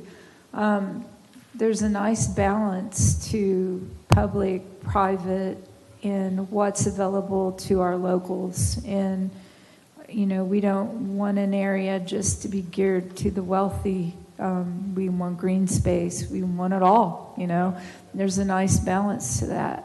I'm very much in favor, looking forward to seeing some type of business model like Jason said or plan, and I love what our mayor said about the big picture. I'm a big picture business plan person. This is how I've lived my entire life. I like to see it on paper and go there and walk the site myself. I think you're onto something. I don't know if that's the location. I think we've had sites that, like our mayor said, that been sitting there for years and we haven't done anything. I think it's time. We've got a good board that likes to see things not pushed down the road, but opportunities that our citizens can appreciate. And I'd like to see more.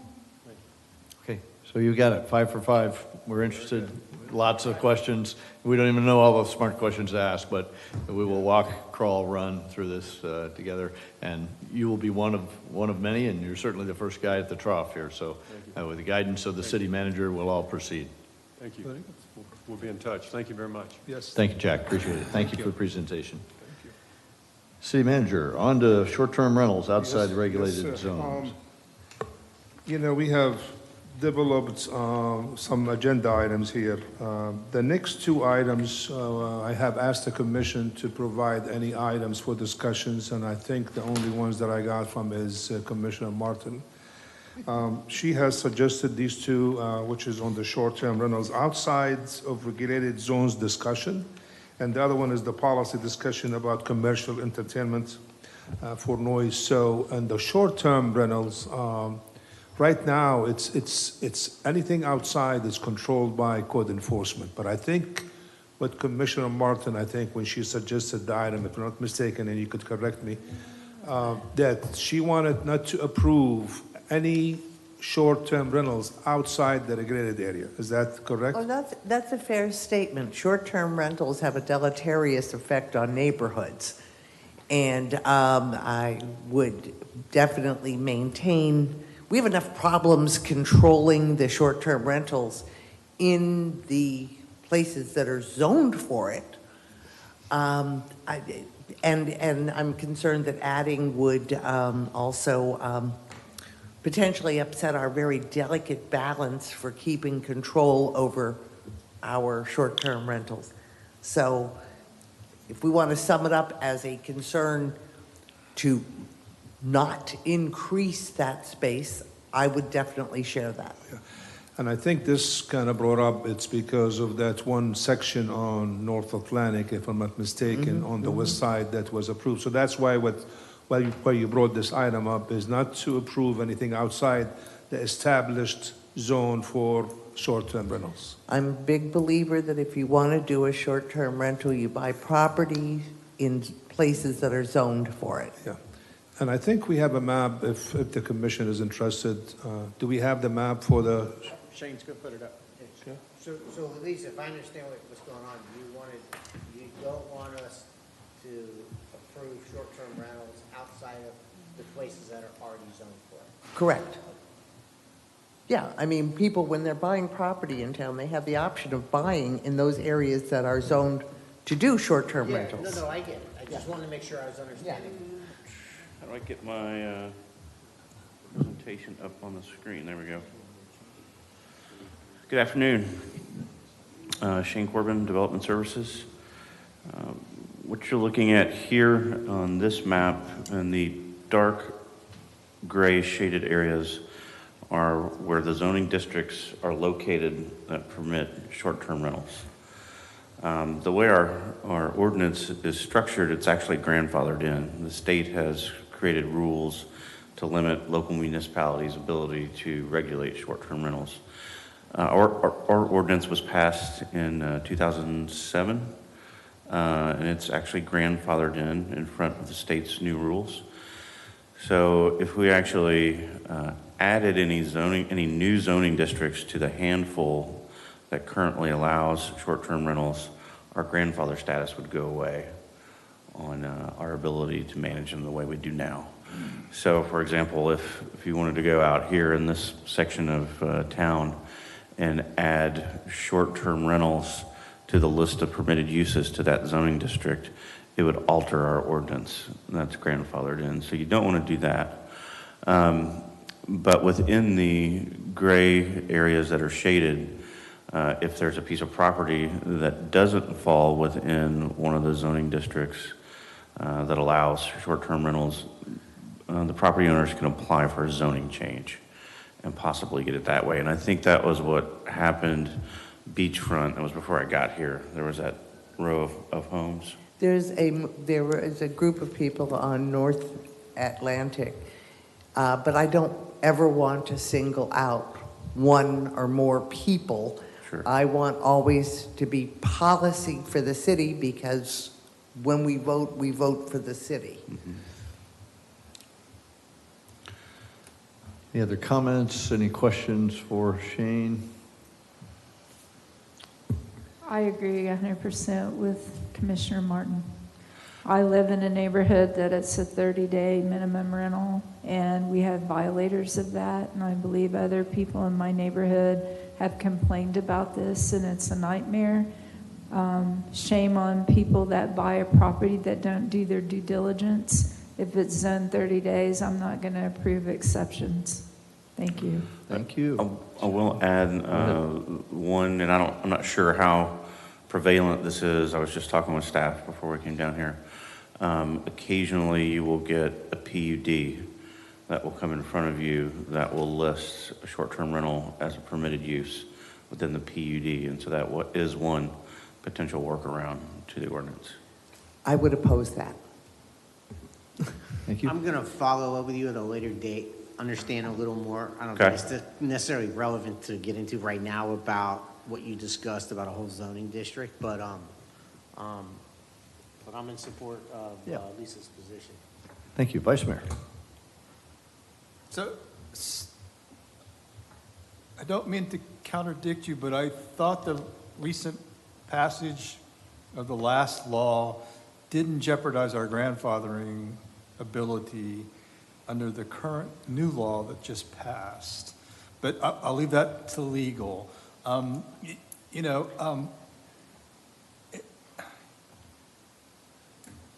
I don't want to say any more, because, well,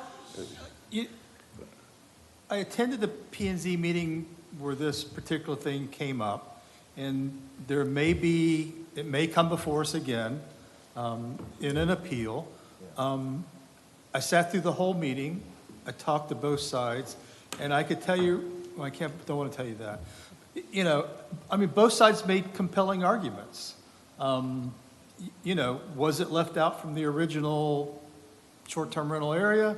Was it an oversight? And the whole thing. So I'm sure that we'll be hearing all this at a later date. I just don't want to go on record now, I don't think, as an opinion one way or the other. I just want to clarify something is the one area of property that this probably stemmed from, it was an application for rezoning to a zone that permits short-term rentals. So that's not something that we can stop. We can't stop an individual wanting to bring an application forward to rezone the property, which would have permitted short-term rentals in that area. As for expanding the areas into different sections like an R2 and an R4 for short-term rentals, yes, that would affect our grandfather clause at that point in time. But this particular instance that came before planning and zoning was rezoning the properties into a zone that already permitted short-term rentals on the east side of A1A at that very top corner. So there's no way to prevent that application from coming forward. By the way, I was just going to say, Yeah, this go ahead. is very much a case of a few loud voices. If we look at only this one case, the few loud voices who want something to happen versus the hundreds of people that don't. So it's just to be aware of that. So, we have a rule set. The rule set should be followed, and those violators should be dealt with. And then I think if as a general rule, I would hold my determination for the merits of the case about extending, as Assistant City Attorney points out, about extending the zone, adding to the existing zone, if that's what that's called, on the merits, on weighing both sides. I hear exactly what Commissioner Martin hears, the vast majority. If you're in that district, good on you. God bless you. Go do it. If you're not, you better not be doing the short-term rentals.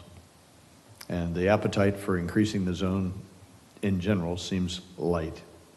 And so I'd just wait till, like Commissioner Hartman, I'd wait till the case came to vote on the merit and weigh it on both sides rather than just listen to who can shout the loudest or bring the most people to the room.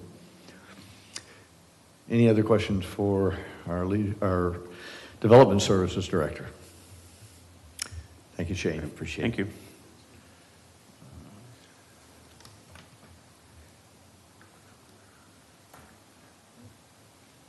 The next one, item E, the discussion about commercial entertainment district. And, just as a background, this item is a kind of, I would say, not critical, but it's a much needed. We have revised our noise ordinance sometime back. I think we started off with the I-2 industrial zoning noise ordinance that we had an issue with, that it wasn't enforceable and we couldn't even apply it. So we made some changes to make it more enforceable and also clear and understandable. But in the meantime, the issues with the mixed use adjacent to residential zoning, the Flagler Avenue, it's an entertainment business mixed use district. So I don't want to single out one particular business there, but that's where the issue started. And so, we have the balance between protecting our residents and also make sure that we have maintained and protected the businesses. And that's really, it's a hard balance, especially if they're so close to each other. So we've been dealing with both sides, with the residents and also with the business owners. They have made some improvements, but it didn't rise to the level where it would actually continue to be protected. And I want to thank the mayor and Commissioner Martin for both being involved in this issue. She is the one who suggested this item.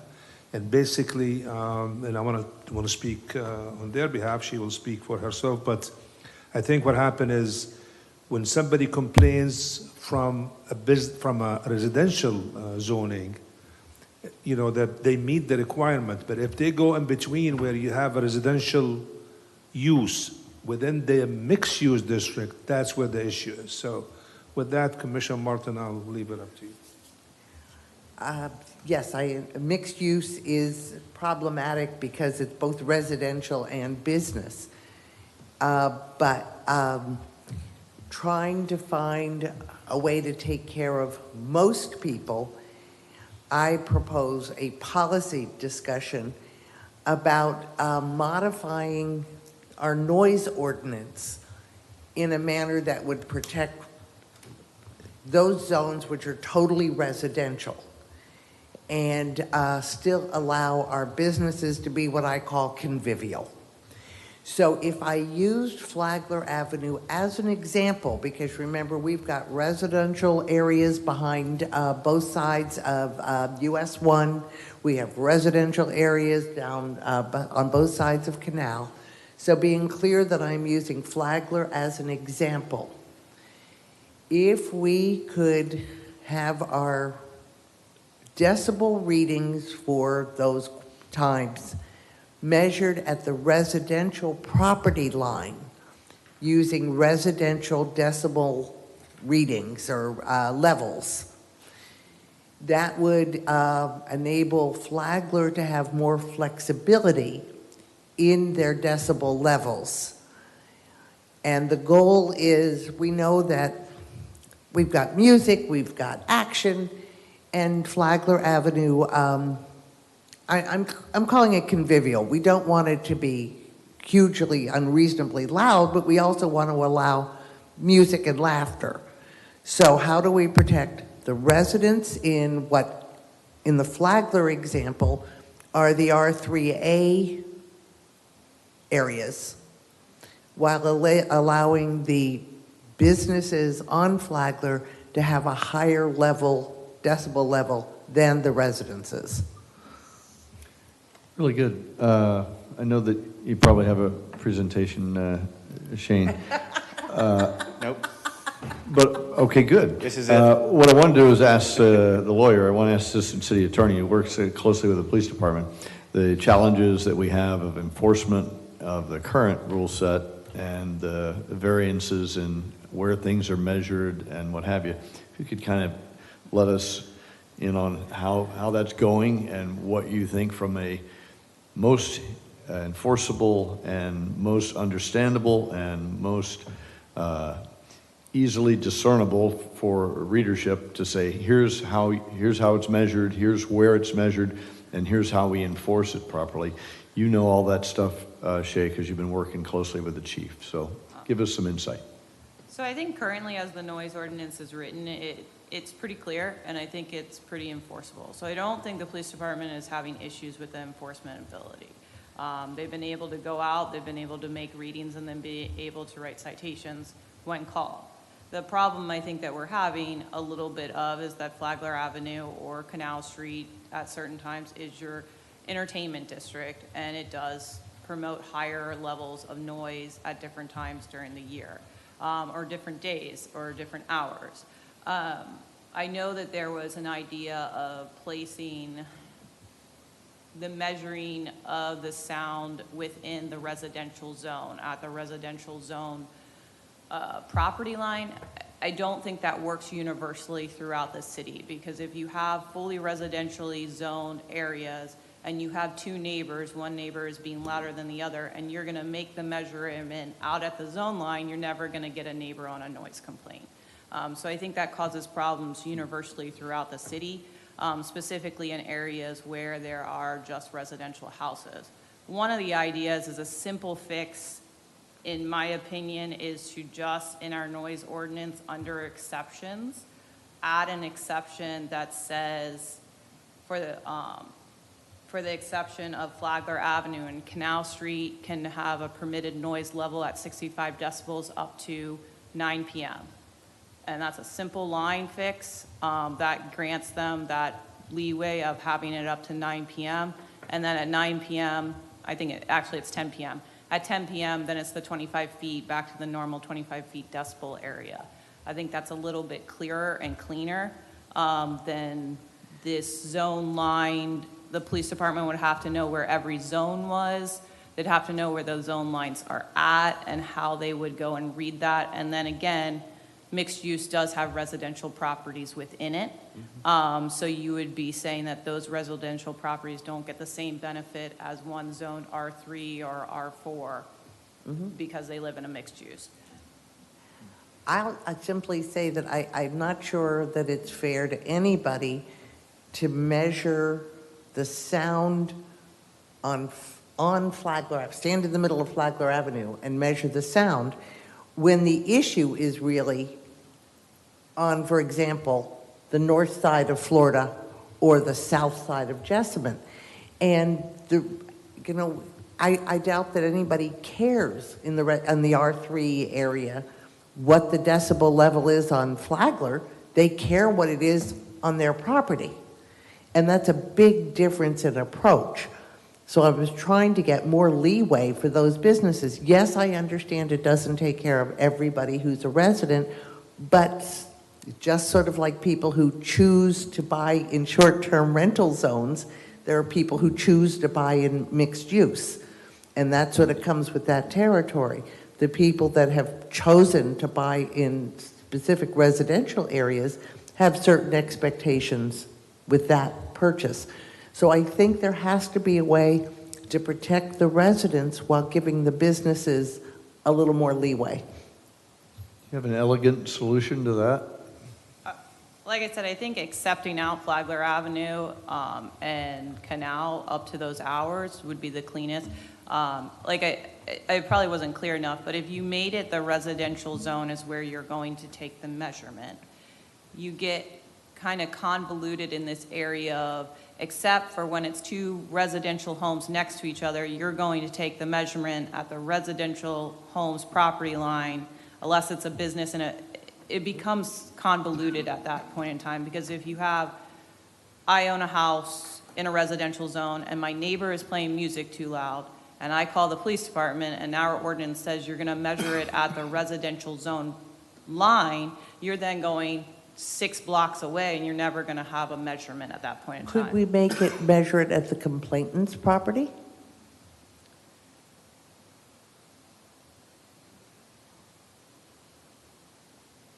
I think you could. I just wonder if that causes other problems if the complainant is somewhere else. Maybe. I still think that the easy exception is just accepting out Flagler Avenue and Canal and allowing them to permit the noise higher to 65 during up to 10 p.m.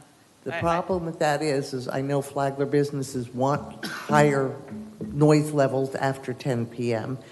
And I also know that some people in the residence want some rest. I mean, so I'm just looking at a way to try to protect both sides. So the 10 p.m. was already in the code. It never changed from the old code. That's the 25 feet rule.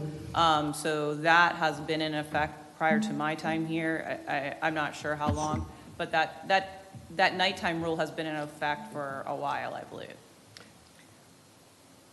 Commissioner McGirt. So I'm not sure I have anything really productive to add to this, except I can give you some history on how complicated this gets. And at least I agree with what you're saying. There needs to be, it's a perfect example of how a blanket law does not ever help anything. We had some issues where we had one homeowner, blaring music till 3 o'clock in the morning, having a house party in a quiet residential neighborhood. And that created problems because they wanted to go shut that, call the police and do something. The 25 feet rule came from that. It also came from, there were some car lots on US 1 and used car lots. And these used cars that they would get were in various degrees of disrepair. There were car alarms would go off all night long on a specific car. The business owner's response was, I go home at 5. As long as I'm here, I'll stop it. But once I go home, I'm home. So it's funny how we just, and the reason I give that is because I'm always looking to figure out a way where, it's the rock that creates the ripple. You're trying to solve this one issue, but it affects everything else. And so, the 25-foot rule, I was here, I was part of that. Gosh, it seemed to make a lot of sense, right? Anyway, so I like the approach, and that's an interesting, from the complainant's home, that's an interesting perspective, because what happens is if we just try to cover too much of a blanket policy, that's where we always get in trouble. So many situations the circumstances are different. And then something is not fair, it doesn't make sense when applied to another circumstance. So how do we accomplish Lisa's goal, which philosophically I agree with, without, so subjectivity is both terrible, and then sometimes the subjectivity gives us the flexibility to be able to treat a certain circumstance different from another when necessary.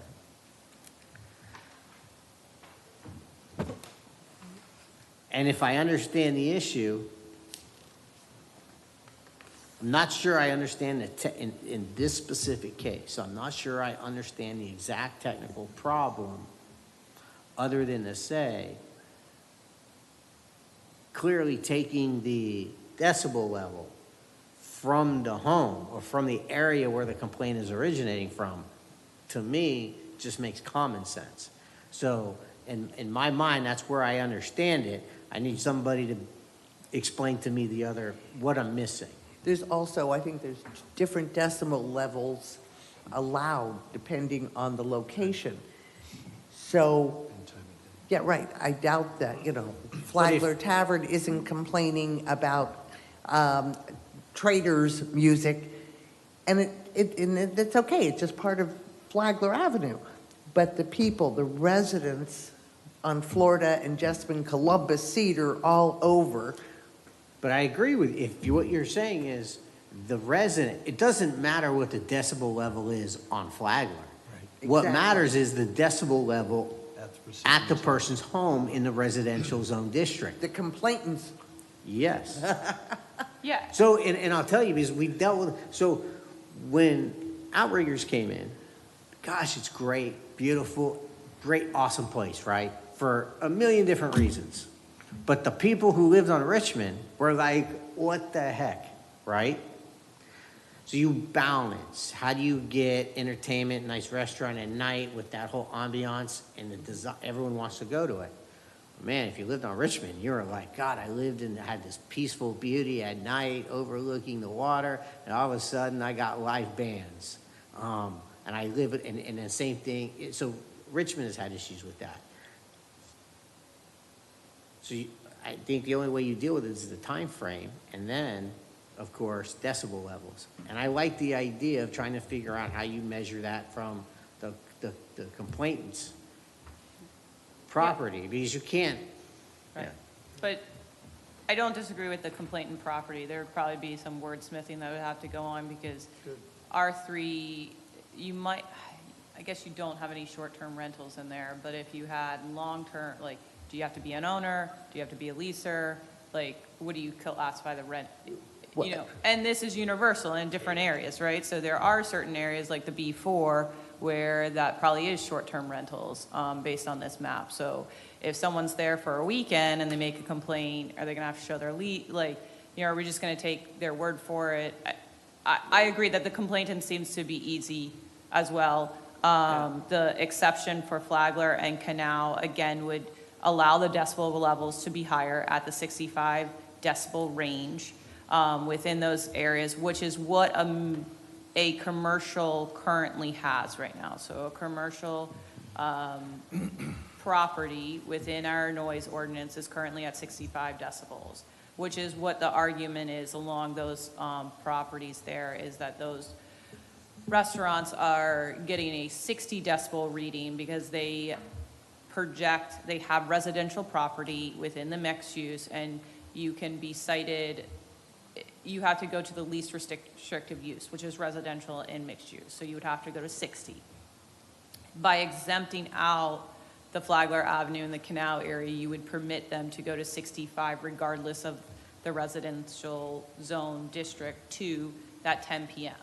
Now, I don't know if there's a decision to do away with that 10 p.m. 25-foot aspect. I mean, but that gives you then until they're open till 2 a.m. to play music to a decibel that may affect residential people. I know currently some of the residents are hearing probably noise around the 58 decibel mark, and they can still hear it inside their homes. Now, they would not be in violation of the noise ordinance at that point in time, but they are still currently hearing it within their homes. So if you take away the 25-foot aspect and take it to the 60 decibel, that means they could hear noise up to 2 a.m. at 58 decibels inside their homes. So, and then I'm gonna, touch that third rail. As we have this discussion, you can't expect the same level of quietness if you buy a block or two off of the most viable commercial district in the city, as opposed to buying off of Glencoe. So if your level of expectation is to have the peace and quiet you would have in a quiet suburban neighborhood, a block off of the most economically viable district, that has to be in the discussion of what your own expectations should be. Any other commissioner with a comment or a question? I do. Commissioner Breen. So this is interesting because this is very much have been a time drain for us. And Saturday and Sunday, I spent a lot of hours running to places because of noise. And it's more than just Canal and Flagler Avenue. I live 3-4 houses down from a mixed commercial district, and I'm not even near those two areas. But what's happened, the Chalice, Antonio's, Crimson House, now we have Uncle Chicken's. We have things like Lisa said off of one, and then we also are balancing the industrial areas that was my constant phone calls on Sunday, and then I had phone calls on Saturday because of a neighbor trying to sleep during the day because she works nights. So there's more problems than just hours, locations of Flagler Avenue and Canal. What I don't want to happen is someone to walk past the avenue and say, oh, they're loud, I'm going to call them and call the code enforcement and get them fined just because I walked past it. You know, that just boggles my mind if that were to ever happen. I think it should come from their property, you know, because I live, and once in a while I can hear those areas, and I owned my home before those came in. So to say you live off a block and shame on them, it doesn't apply here because, you know, I own my home before all of those places came in, but I love all those places there. I walk to them all. That's why I bought close. And I do have tolerance as a residential owner, and I want to see our businesses succeed. So and I think that Shay made a good point, tenant versus homeowner, because the people that were violating in my neighborhood this weekend on Saturday and disturbing the quiet enjoyment, they were tenants. They weren't landowners. So that's got to be very much described. Yeah. She got to put some wordsmithing on that for sure. I think she needs a general direction. Vice Mayor, have you got an opinion, sir? So a lot of things that we do have unintended consequences, and I think we've seen the results of that now. You guys have for the first time. Jason and I have seen it a few times before, but I like the fact that we're having dialogue and discussion about how do we make it better. You know, so I'm glad that we're at least having that discussion. I like the discussion all of us have had. I can support, you know, the complaint that's addressed, given the language is there, and or creating an entertainment district. But completely outside of both of those, I want to know, R stands for residential, right, Shane? And why we have businesses in residentially zoned areas. I mean, I'm looking at one that's don't blame me. That's a parking lot. Shane, what have you been doing since you've been here? It's a parking lot and a shuffleboard court. Well, the mixed use obviously combines both. And so I guess you're having some issues there, but then it looks like the R3As are just so close. Well, I'm looking at the two R's, the one on the pickleball or the shuffleboard courts in the parking lot on Buenos Aires. Those look like the church. You know, so shouldn't they just be rezoned to mixed use to begin with? What, the recreation? Yeah. R's for recreation, or is R's for? Recreation. I think that is the community center. Typically R would be residential, and then there'd be a code behind it like a 3A or 3B. Okay, so it stands for recreational then? In this case, I think it may. Okay. It does. All right, that solves that problem. But I like the other discussions, so. Very good. Pardon me? Just keeping you on your toes. Yeah, appreciate it. This may be slow, but it's painful, all right? Making sausage. City Manager. I guess it's a very interesting discussion. So let me suggest this, that probably Shay and Ron and Shane and I will probably sit down and come back to you with a draft proposed changes that might be applicable, that might maybe get the consensus from the commission. Very good. I agree with each of the commissioners' view. I think that would be a good step forward and show some positive action with some speed to get us to a different place than we are today, which seems like a constant drain of time, effort, and confusion and frustration on all sides. And maybe this is not. Maybe it'll fail. Maybe we found another hole, but that doesn't mean we can't go back and revisit it again. But I believe in at least trying to make a change. If it doesn't work, we could go back. I mean, there is nothing sets in concrete. So, but at least let's try to make it better. Yeah, lean forward. Okay. How about the last one, Paul? Yes, sir. The last one, which is a very interesting, I think you heard Mark and Teresa spoke early on affordable housing. We presented to the commission, this was back at the last workshop, or one of the workshops, where we have the commission to discuss vacant city properties outside the CRA district. At the time, I think we put an RFP, and Habitat actually got it. They have some, as he mentioned, they developed these properties. They have people actually in their homes as we speak. What Mr. Edwards will go over is on the properties that vacant properties buildable within the CRA district. He's going to give you a short presentation, and then we'll be more than happy to answer any questions you might have. So, Mr. Edwards. Thank you, sir. Good evening, good afternoon, Mayor and Commissioners. Just to want to highlight the properties that are, as the city manager said, are in the CRA district. And of course, you know what affordable means, and some are using the term attainable these days, but that's just a general overview there. And then these are some more recent projects that are rental, but they're still under the category of affordable housing that the city and the CRA have partnered on. The infill development definition there is basically vacant, underutilized parcels, which these properties, subject properties, would fit under.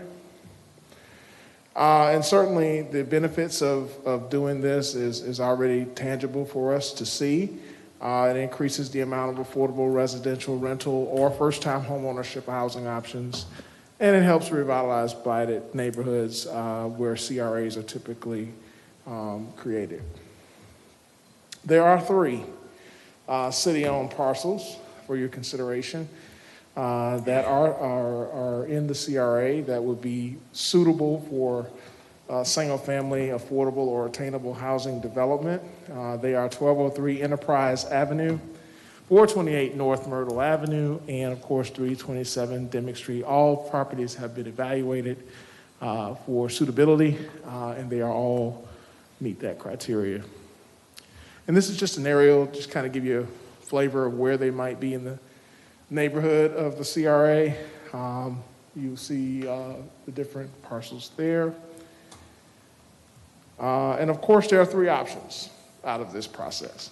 Through an RFP process, you can either sell the properties, utilize the proceeds from the sale to purchase land for development of affordable housing, or to increase the local government fund if they're created a local government fund earmarked for affordable housing.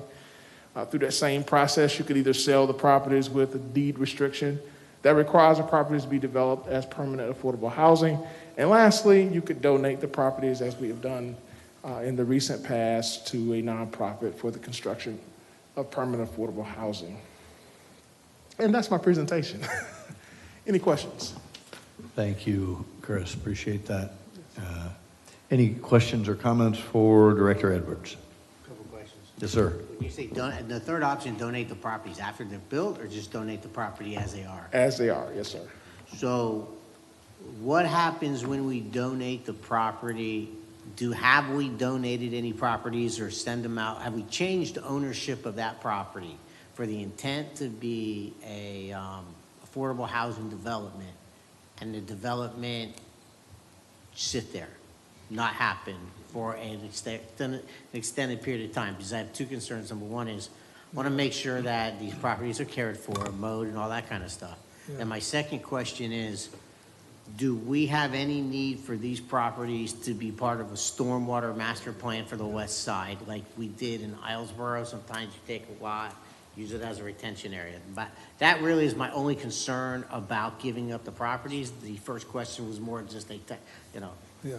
Let me answer your second question first. To the best of my knowledge, because we are going through the historic West Side Stormwater Master Plan, they have not asked for any vacant properties to be included as far as retention areas or needed for stormwater.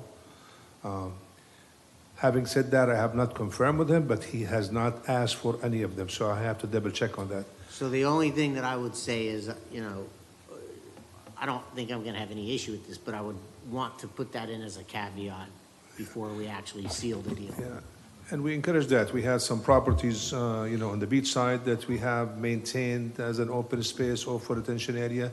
And we, like the one on Pine, 634 Pine, we have used it, the same thing on Goodwin. And to the first question, I don't recall that the city have donated the properties where the property just sat without being any development on it. The last one we've done is with Habitat, and he just mentioned that they have actually built affordable housing on it. So. The cost of construction is what sparked that in my mind. They would secure the property, but realized that it'll be years before they actually. To the benefit of Habitat, because they use quite a bit of volunteering for the building, so they kind of, I guess, save quite a bit of cost on the construction part of it. So that goes to their benefit. Now, if I was going to build it, probably, the construction cost is high, but with them, they got donated materials sometimes and then also volunteering on the labor. Very good. Any other questions?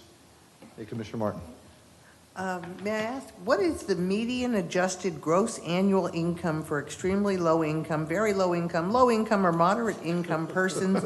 And what is the percentage of New Smyrna residents that are in that group? Great question, Commissioner. I don't have that off the top of my head. There's a chart that Volusia County uses. I'll happily give that to you. I'd appreciate that. Okay, how many families are in need of affordable housing? Well, countywide, there's a tremendous issue, and even in New Smyrna Beach, I would say. Well, that's what I'm trying to figure out. How many families in New Smyrna Beach are in need of affordable housing? We have an estimated population, obviously, of 30,000. Our average, if I'm not mistaken, last median income, not median average household value was over $400,000 average, 430, somewhere in there. Okay. And so with that, I would estimate that we'd have at least 20% maybe. Chris, I think that when we're doing the work that we're doing on affordable housing, we should have some pretty hard numbers. Yeah. How many people need it? Where are we in that median income group?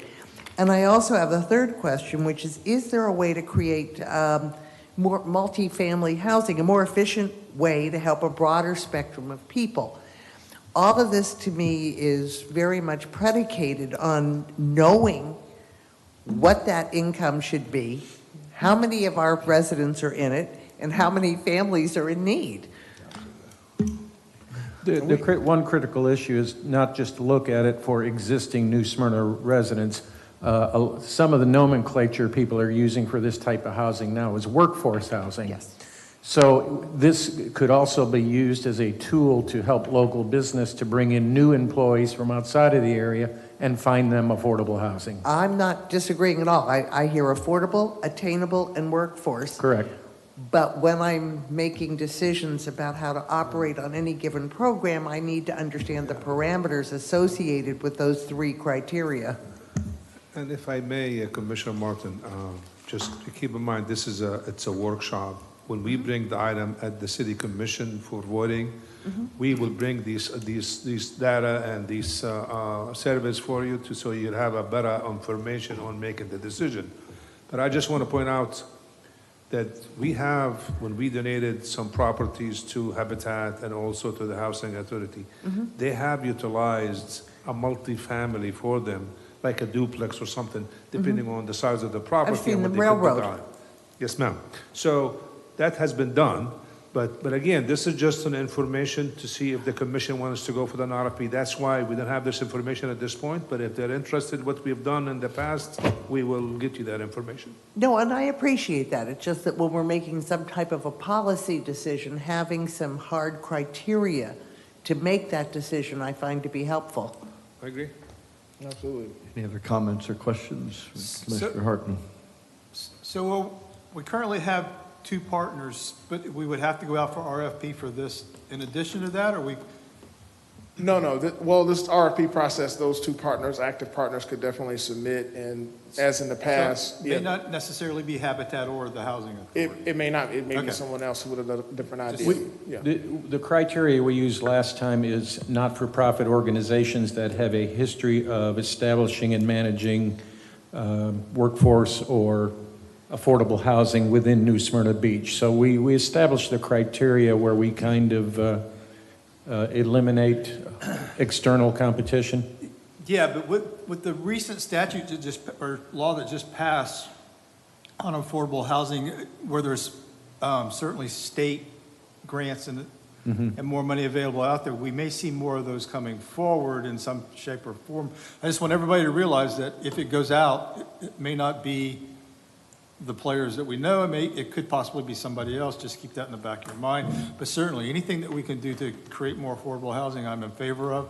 I think the next step is to look at some of those lots that are deemed not buildable and use something and look forward into some more tiny home things like that and that nature. So, Commissioner Perrine. It was mentioned that by, I think, Jason, and I love his comment about prevention of the future flooding. Do we have that report back already? Do we know that they're not going to recommend anything be set aside for retention stormwater for West Side? No, what I was referring, Commissioner, is on the historic West Side stormwater master plan, not on the exposure analysis. The exposure analysis, we have not received it back. But on the historic West Side stormwater master plan, that's what I mentioned. I said they have not mentioned that they needed any property, but I have not confirmed with them because right now it's in the design process. So from hearing residents speak, that retention area that we made from the west side, it of course overflowed when we had flooding on west side. So I would like to see that report back showing that our infrastructure is proper. But then secondly, absolutely in favor of donating to affordable housing and Habitat the way they wanted to split those lots out in the meeting here. As long as it doesn't create more flooding and we don't need that land for what Jason said, then I would be in favor of the donation. I don't want us to put that out to RFP or go into construction and try to do that as a city. We don't do that. That's not our scope of business. So I think it would be our best interest to donate like we did a couple of the others. If the commission wishes to wait until we have the exposure analysis and then we could come back with an RFP, Yes. that's fine too. There's no rush on this one. I think it was that whatever we gave Habitat, I think they have developed stuff on them and they're looking for more projects. So. All right. Any other questions for Director Edwards? Chris, I speak similarly to the other commissioners. Commissioner McGurk, do no harm. First, if it is needed for the steward of the whole and around, that needs to be cemented, and that is not the problem. And the second is the demand is great, and where we are with the help of Habitat and workforce or the housing authority is a small but mighty step, and we could do much more. And so I favor leaning forward rather than dawdling, leaning forward and trying to act quickly and deliberately, yet with thorough examination of how that's going to work. There's an article in the paper about these tiny houses this past couple days, and how that's working very effectively at a fraction of the cost. It's a fraction of the space, but it's a fraction of the cost and gets people off the street. Love that idea. You might want to dig into that and see how Daytona Beach is doing that. But I commend this part of what you're doing, and you've got great partners in the Habitat group, the Affordable Housing Group, and then as Commissioner Hartman points out, there are other organizations that have successfully bid and have successfully built this type of housing. the stigma and stereotype remains, and we should do more and more to assist Habitat and assist the Housing Authority to drive the stigma out that these are substandardly built, they're shabby, they're have people in them that we would not like to have in our community. None of that's true, and we need to continue to do our part in making sure that that message is heard loud and clear. Thank you very much. Absolutely. Any follow-up to that, Mr. City Manager? No, I think I'm fine with that. Very good. So we'll wait. I think, I don't know if you heard me, but I said that if the commission wishes to wait for the exposure analysis to come out before we bring back an RFP, I think that would be probably a good suggestion. I don't necessarily want to hold up the RFP process waiting on that analysis to come back. You know, because we can create the RFP and put it on the schedule to get it out there, and then because it has to be out there for what, 2 weeks or something. What I was saying, Vice Mayor, is I would draft the RFP. I'm saying I would not put it out until the exposure analysis should be coming out in the end of May. So it's not like it's up to the commission. Shoulda, woulda, coulda, you know. No, what I was going to ask, don't we normally, when we're putting out RFPs or RFBs, state that we don't have to accept any or all? So we could put out that RFP, still leaving our options open. Yes. Yeah. Well, my past experience, man, don't put an RFP and waste people's time if we're not sure. So that's what I'm saying. I would draft it, have it ready. Don't put it out until we have the exposure analysis. And my assumption was that they wouldn't require all 3 properties. Sure. So. Very good. We're now going to move on to open discussion items. Does any member of the commission wish to add an item for discussion today or at a later date? Commissioner Perrine. I do. A couple of things I've talked to finance staff that I'd like to see is we have several revenue sources that we don't have automatic CPI increases. And sometimes we'll go 3, 4, 5, 6 years before we have an increase, then it's a big one. I'd like that to come up soon with some type of resolution that if we can get a consensus that we look at those and get those as an agenda item to have an automatic annual CPI increase on the revenue sources that the finance staff and COLID recommend. So you mean CPI on all sources of revenue? Not all. They have certain key ones that we haven't touched or increased for a while.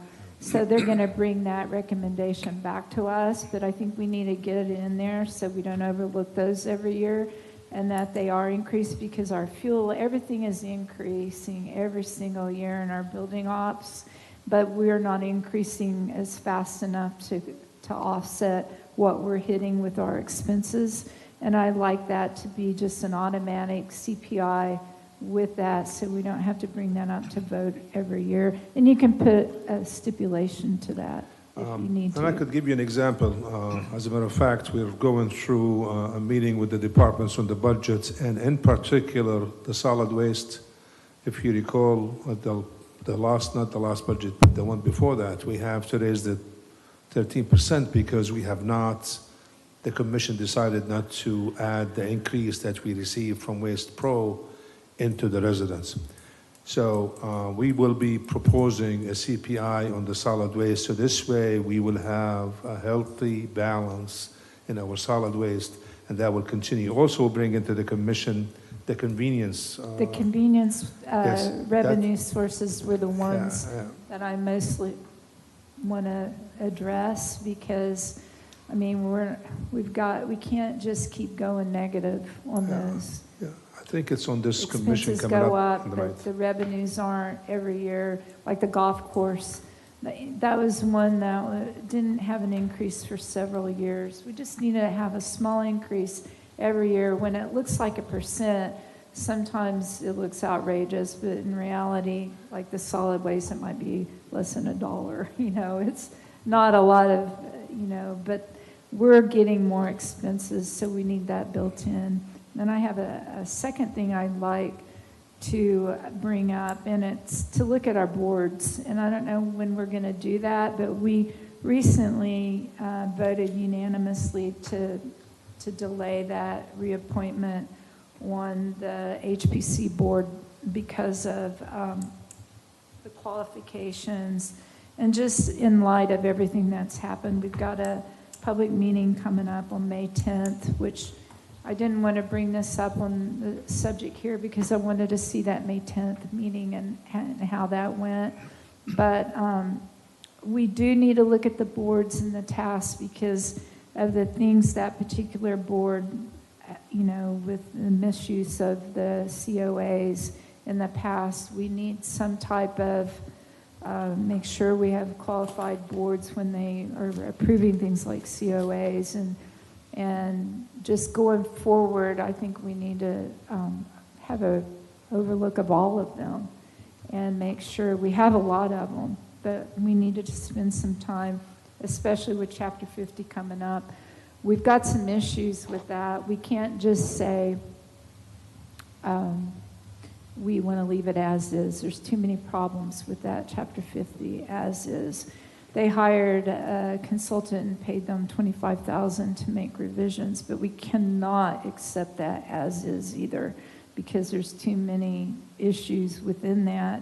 So we need to think about how we're going to go forward with this. If we're going to have a workshop to dissect Chapter 50 by section, or because the last is a harsh option is just to do away with Chapter 50 totally, because most of it's the overlay, and it's been shown multiple times that there's not enough percent of favor to have a local overlay. Yeah. So to do away with it totally would eliminate the HPC board. There's some candy, I think, in there. There's a state one, and if we have 50, we get some money for that. So I think the legal team will talk to us about that. So I'm with you. It's 80% local stuff, so maybe it's not eventually what it looks like now will not be eventually what it looks like.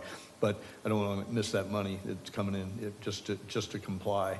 Can you elaborate on the money, what you just said? I don't know how much it is, Shay, do you know? I don't know how much it is, but we are a certified local government, so we have to, that's where Chapter 50 comes from. It keeps us as a certified local government. We then send our Chapter 50 or our historic preservation ordinance and up to the state to be looked at to make sure it's complied with what their regulations are.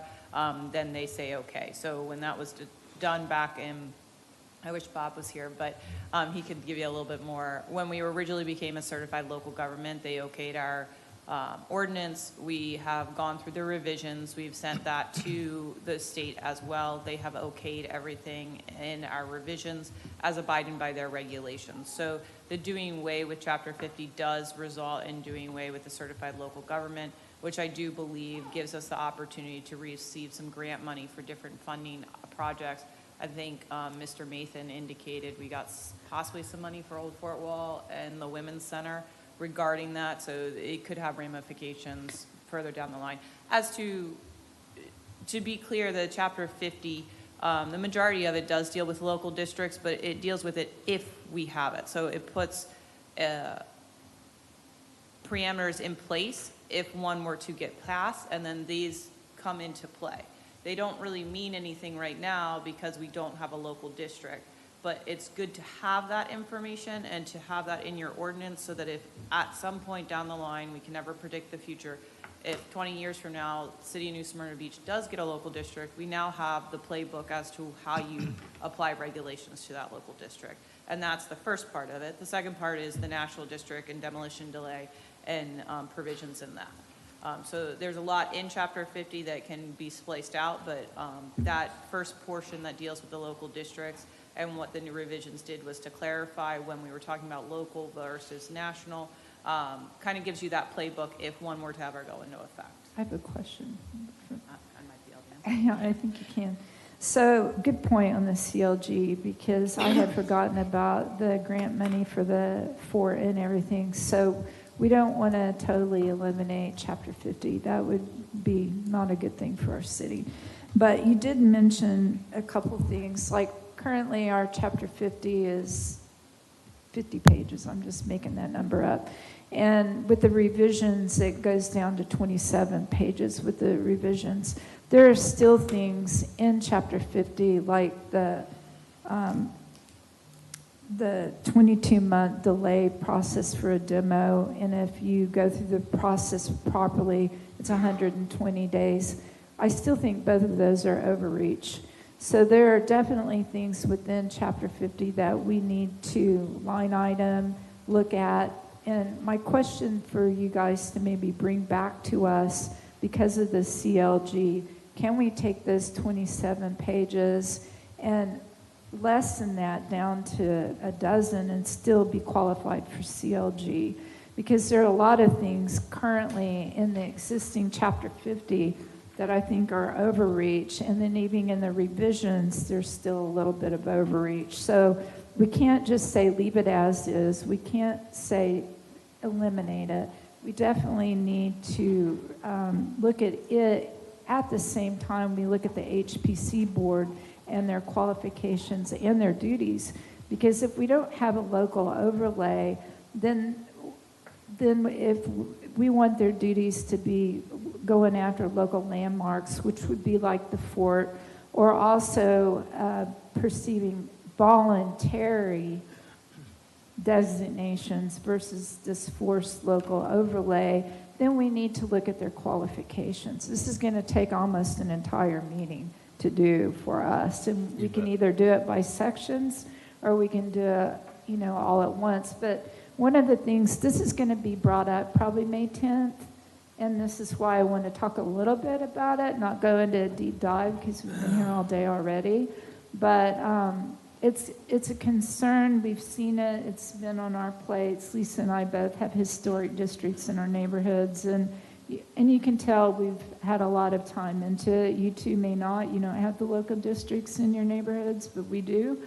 And so I think it's really important that we carve out some time as a board to look into all of these issues. Just like today we saw the issues with the noise ordinance. It isn't an easy answer with this. And for someone to stand up here and say, leave it as is, that's not really an option when there's so much language. It's so confusing. The tax credit portion of it, I made sure you guys got copies of that, and I wanted you to look at that carefully. And the reason why I wanted you guys to have copies of that from staff, and so that you could see that it's not a win-win just to say somebody is going to apply for tax credits.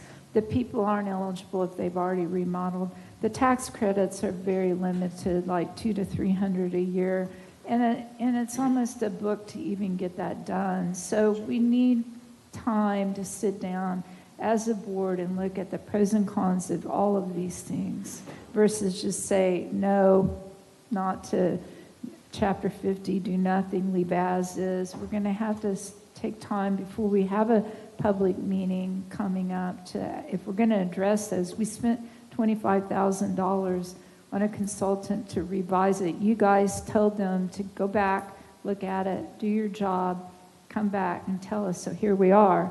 You kicked that can, so here's a new board, so let's carve out a workshop. Very good. Commissioner Martin, your comments. I'm just going to sing my song again about public works. Next Tuesday, we have something coming up to build an enclosed boathouse for the fire and department vessels. We went ahead and said, yes, we want these vessels, but we never talked about the legacy costs associated. This is just one example. And what we're finding is that, we've got a lot of crumbling roads, disrepaired sidewalks, and while we're all very happy to agree to spend money on certain major things like, the command unit or the fire vessels in case we have the Johnny boats, in case we have more high water rescues, we're really reluctant to think about the cost of ownership and maintenance and operation. That house was not on the original project, as I recall. So I just want to say, can we rename it, by the way, back to Public Works? Because this public doesn't work without the maintenance operations. And I'd like to see more of those, the total cost of ownership information included in project submissions. Thank you. Thank you, ma'am. Appreciate it. Commissioner McGurk. So, on Valley's point, I think that we need to take, I agree with what Valley said, put simply. I've heard from, or I've been hearing from both parts of the community, both pushing for stronger, harder historic regulation, and then people who are not against historic preservation, but don't want to be necessarily forced into it. So I think that I'm looking forward to the public meeting. I intend to attend it, listen to what's said, but I think that the door has been swung open on us taking a look at our historic preservation as a whole. I am deeply disappointed when I went looking for an understanding of all the benefits, financial carrots and incentives to be part of a historic district or to revitalize a historic home. There's really nothing there. So I'm with Valley in that I would agree that we need to take a holistic look at Chapter 50 and where we're at, everything from our boards to what is the community saying, and how can we respond to that? Really good. And that's the balance of your remarks. Thank you. Yeah, we got enough on the table. Okay. I won't add Good enough. anything. Vice Mayor. So I would agree with everyone else. I think probably like a mini workshop on the Chapter 50 before it actually comes before us in some fashion. There's a lot of questions I have. I think there's still some misconceptions out there. And so I think that obviously it's going to take some time to work through it, and I don't necessarily want to work through it during a regular commission meeting. I think we probably should have some discussion on it prior to that point in time. The second point was to Lisa's point. When we first originally talked about the police boat, I brought up the fact that it needs to be housed in a permanent structure and not trailered back and forth, because whether you spend $80,000 on a truck to pull it back and forth or you build a structure to leave it in where it's rapidly deployable, that's a conversation to have.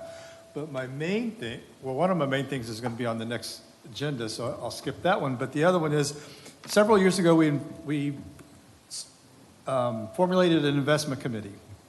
I think that investment committee met once and then has gone by the wayside. So I think given the current financial climate that's out there, there's avenues for us to maybe increase some of our revenues through different short-term investment plans or some. So I'd like to, at least if there's a consensus, to either reinstitute that investment committee, or at least, I don't want to put it all on staff, because I know coming in up to budget, they're probably overwhelmed at this point in time. But it's something certainly that we should probably look at in the very near future, as whether just disband it completely and take our 0.2% interest and move on, or maybe look at reformulating that committee and look what our options out there. It's certainly an opportune time for us, because we have a lot of, whereas we've never had a lot of money, we do have a lot of money that's sitting out there that's for long-term projects that, are at least a year or so out. So we may benefit from those by adding more money to those funds. That's all I had. Thanks. Wow. I favor investment committee. I didn't know there was such a thing. There are a lot of smart people in this town that made a lot of money and know how to do that. I certainly support total cost of ownership. It's the only way to go to drive out hidden costs and pop-ups for budgeting. And so, well done, Commissioner Martin. Keep sounding the horn there.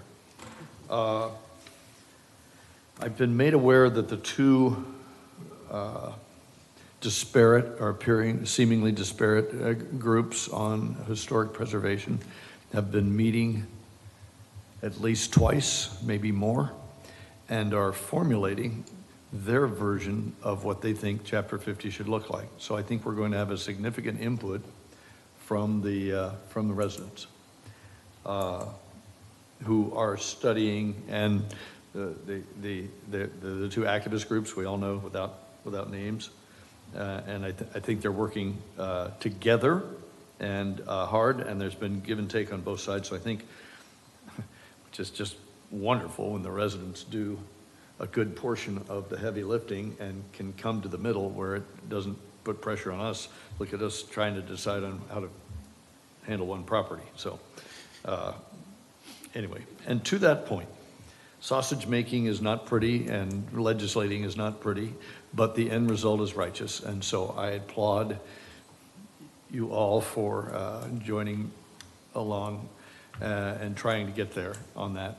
This is not inactivity. This was hard. That was hard work and righteous for the city for us to do something. We always look like we're doing. We don't always. We from time to time look like we're stalled. We are not stalled. We are moving, and they're hard to decide. I certainly support using all of your comments and pushbacks today were about math, science, and logic to how to make good decisions. I think that's just a brilliant way to act and for us to move as a body rather than on guessing and innuendo and loudest voices in the room. Visioning for the future. I think that's one of our charters is to look at what the city is, what we want, what the residents would like the city to look like in the distant future, not in the here and now. And it's very hard to shift gears from tactical, operational to strategic, but we must. The last is some good news, and many of you may know this, but for the record, the work that we did to solicit for appropriations from the legislature at the state level have yielded $1 million appropriation for the Aqua Gulf and the Pine Island project, our two top priority projects. I got a note from Senator Wright's staff just yesterday, that said, I'd like to congratulate blah, blah, blah, and I think the city manager will be sending that around. But that's a little shot in the arm. We need that. City manager, close us up. I want to thank the commission for this time, and I think he should deduct $10 out of my salary. I expected it to be done at 1 o'clock, and it's 1:10, so I was off by 10 minutes. But my question to the commission is this format for the workshop, is it something that you would like to continue to do that, or maybe make some changes to it? So I'd like to get feedback on the way we handle the workshop. If you like to have it handled differently, please let us know. We don't say that we're 100% perfect, but I want to make sure that this is something that this is productive for you, this is how you'd like to do it, or you want to do it differently. With that, thank you very much, and I thank all the staff that was involved in this, and thank you very much. Our thanks to the staff as well, Carl. That should have been our remarks. Without any further items, we adjourn. And by the way, lunch is available in this room. So. Thank you for the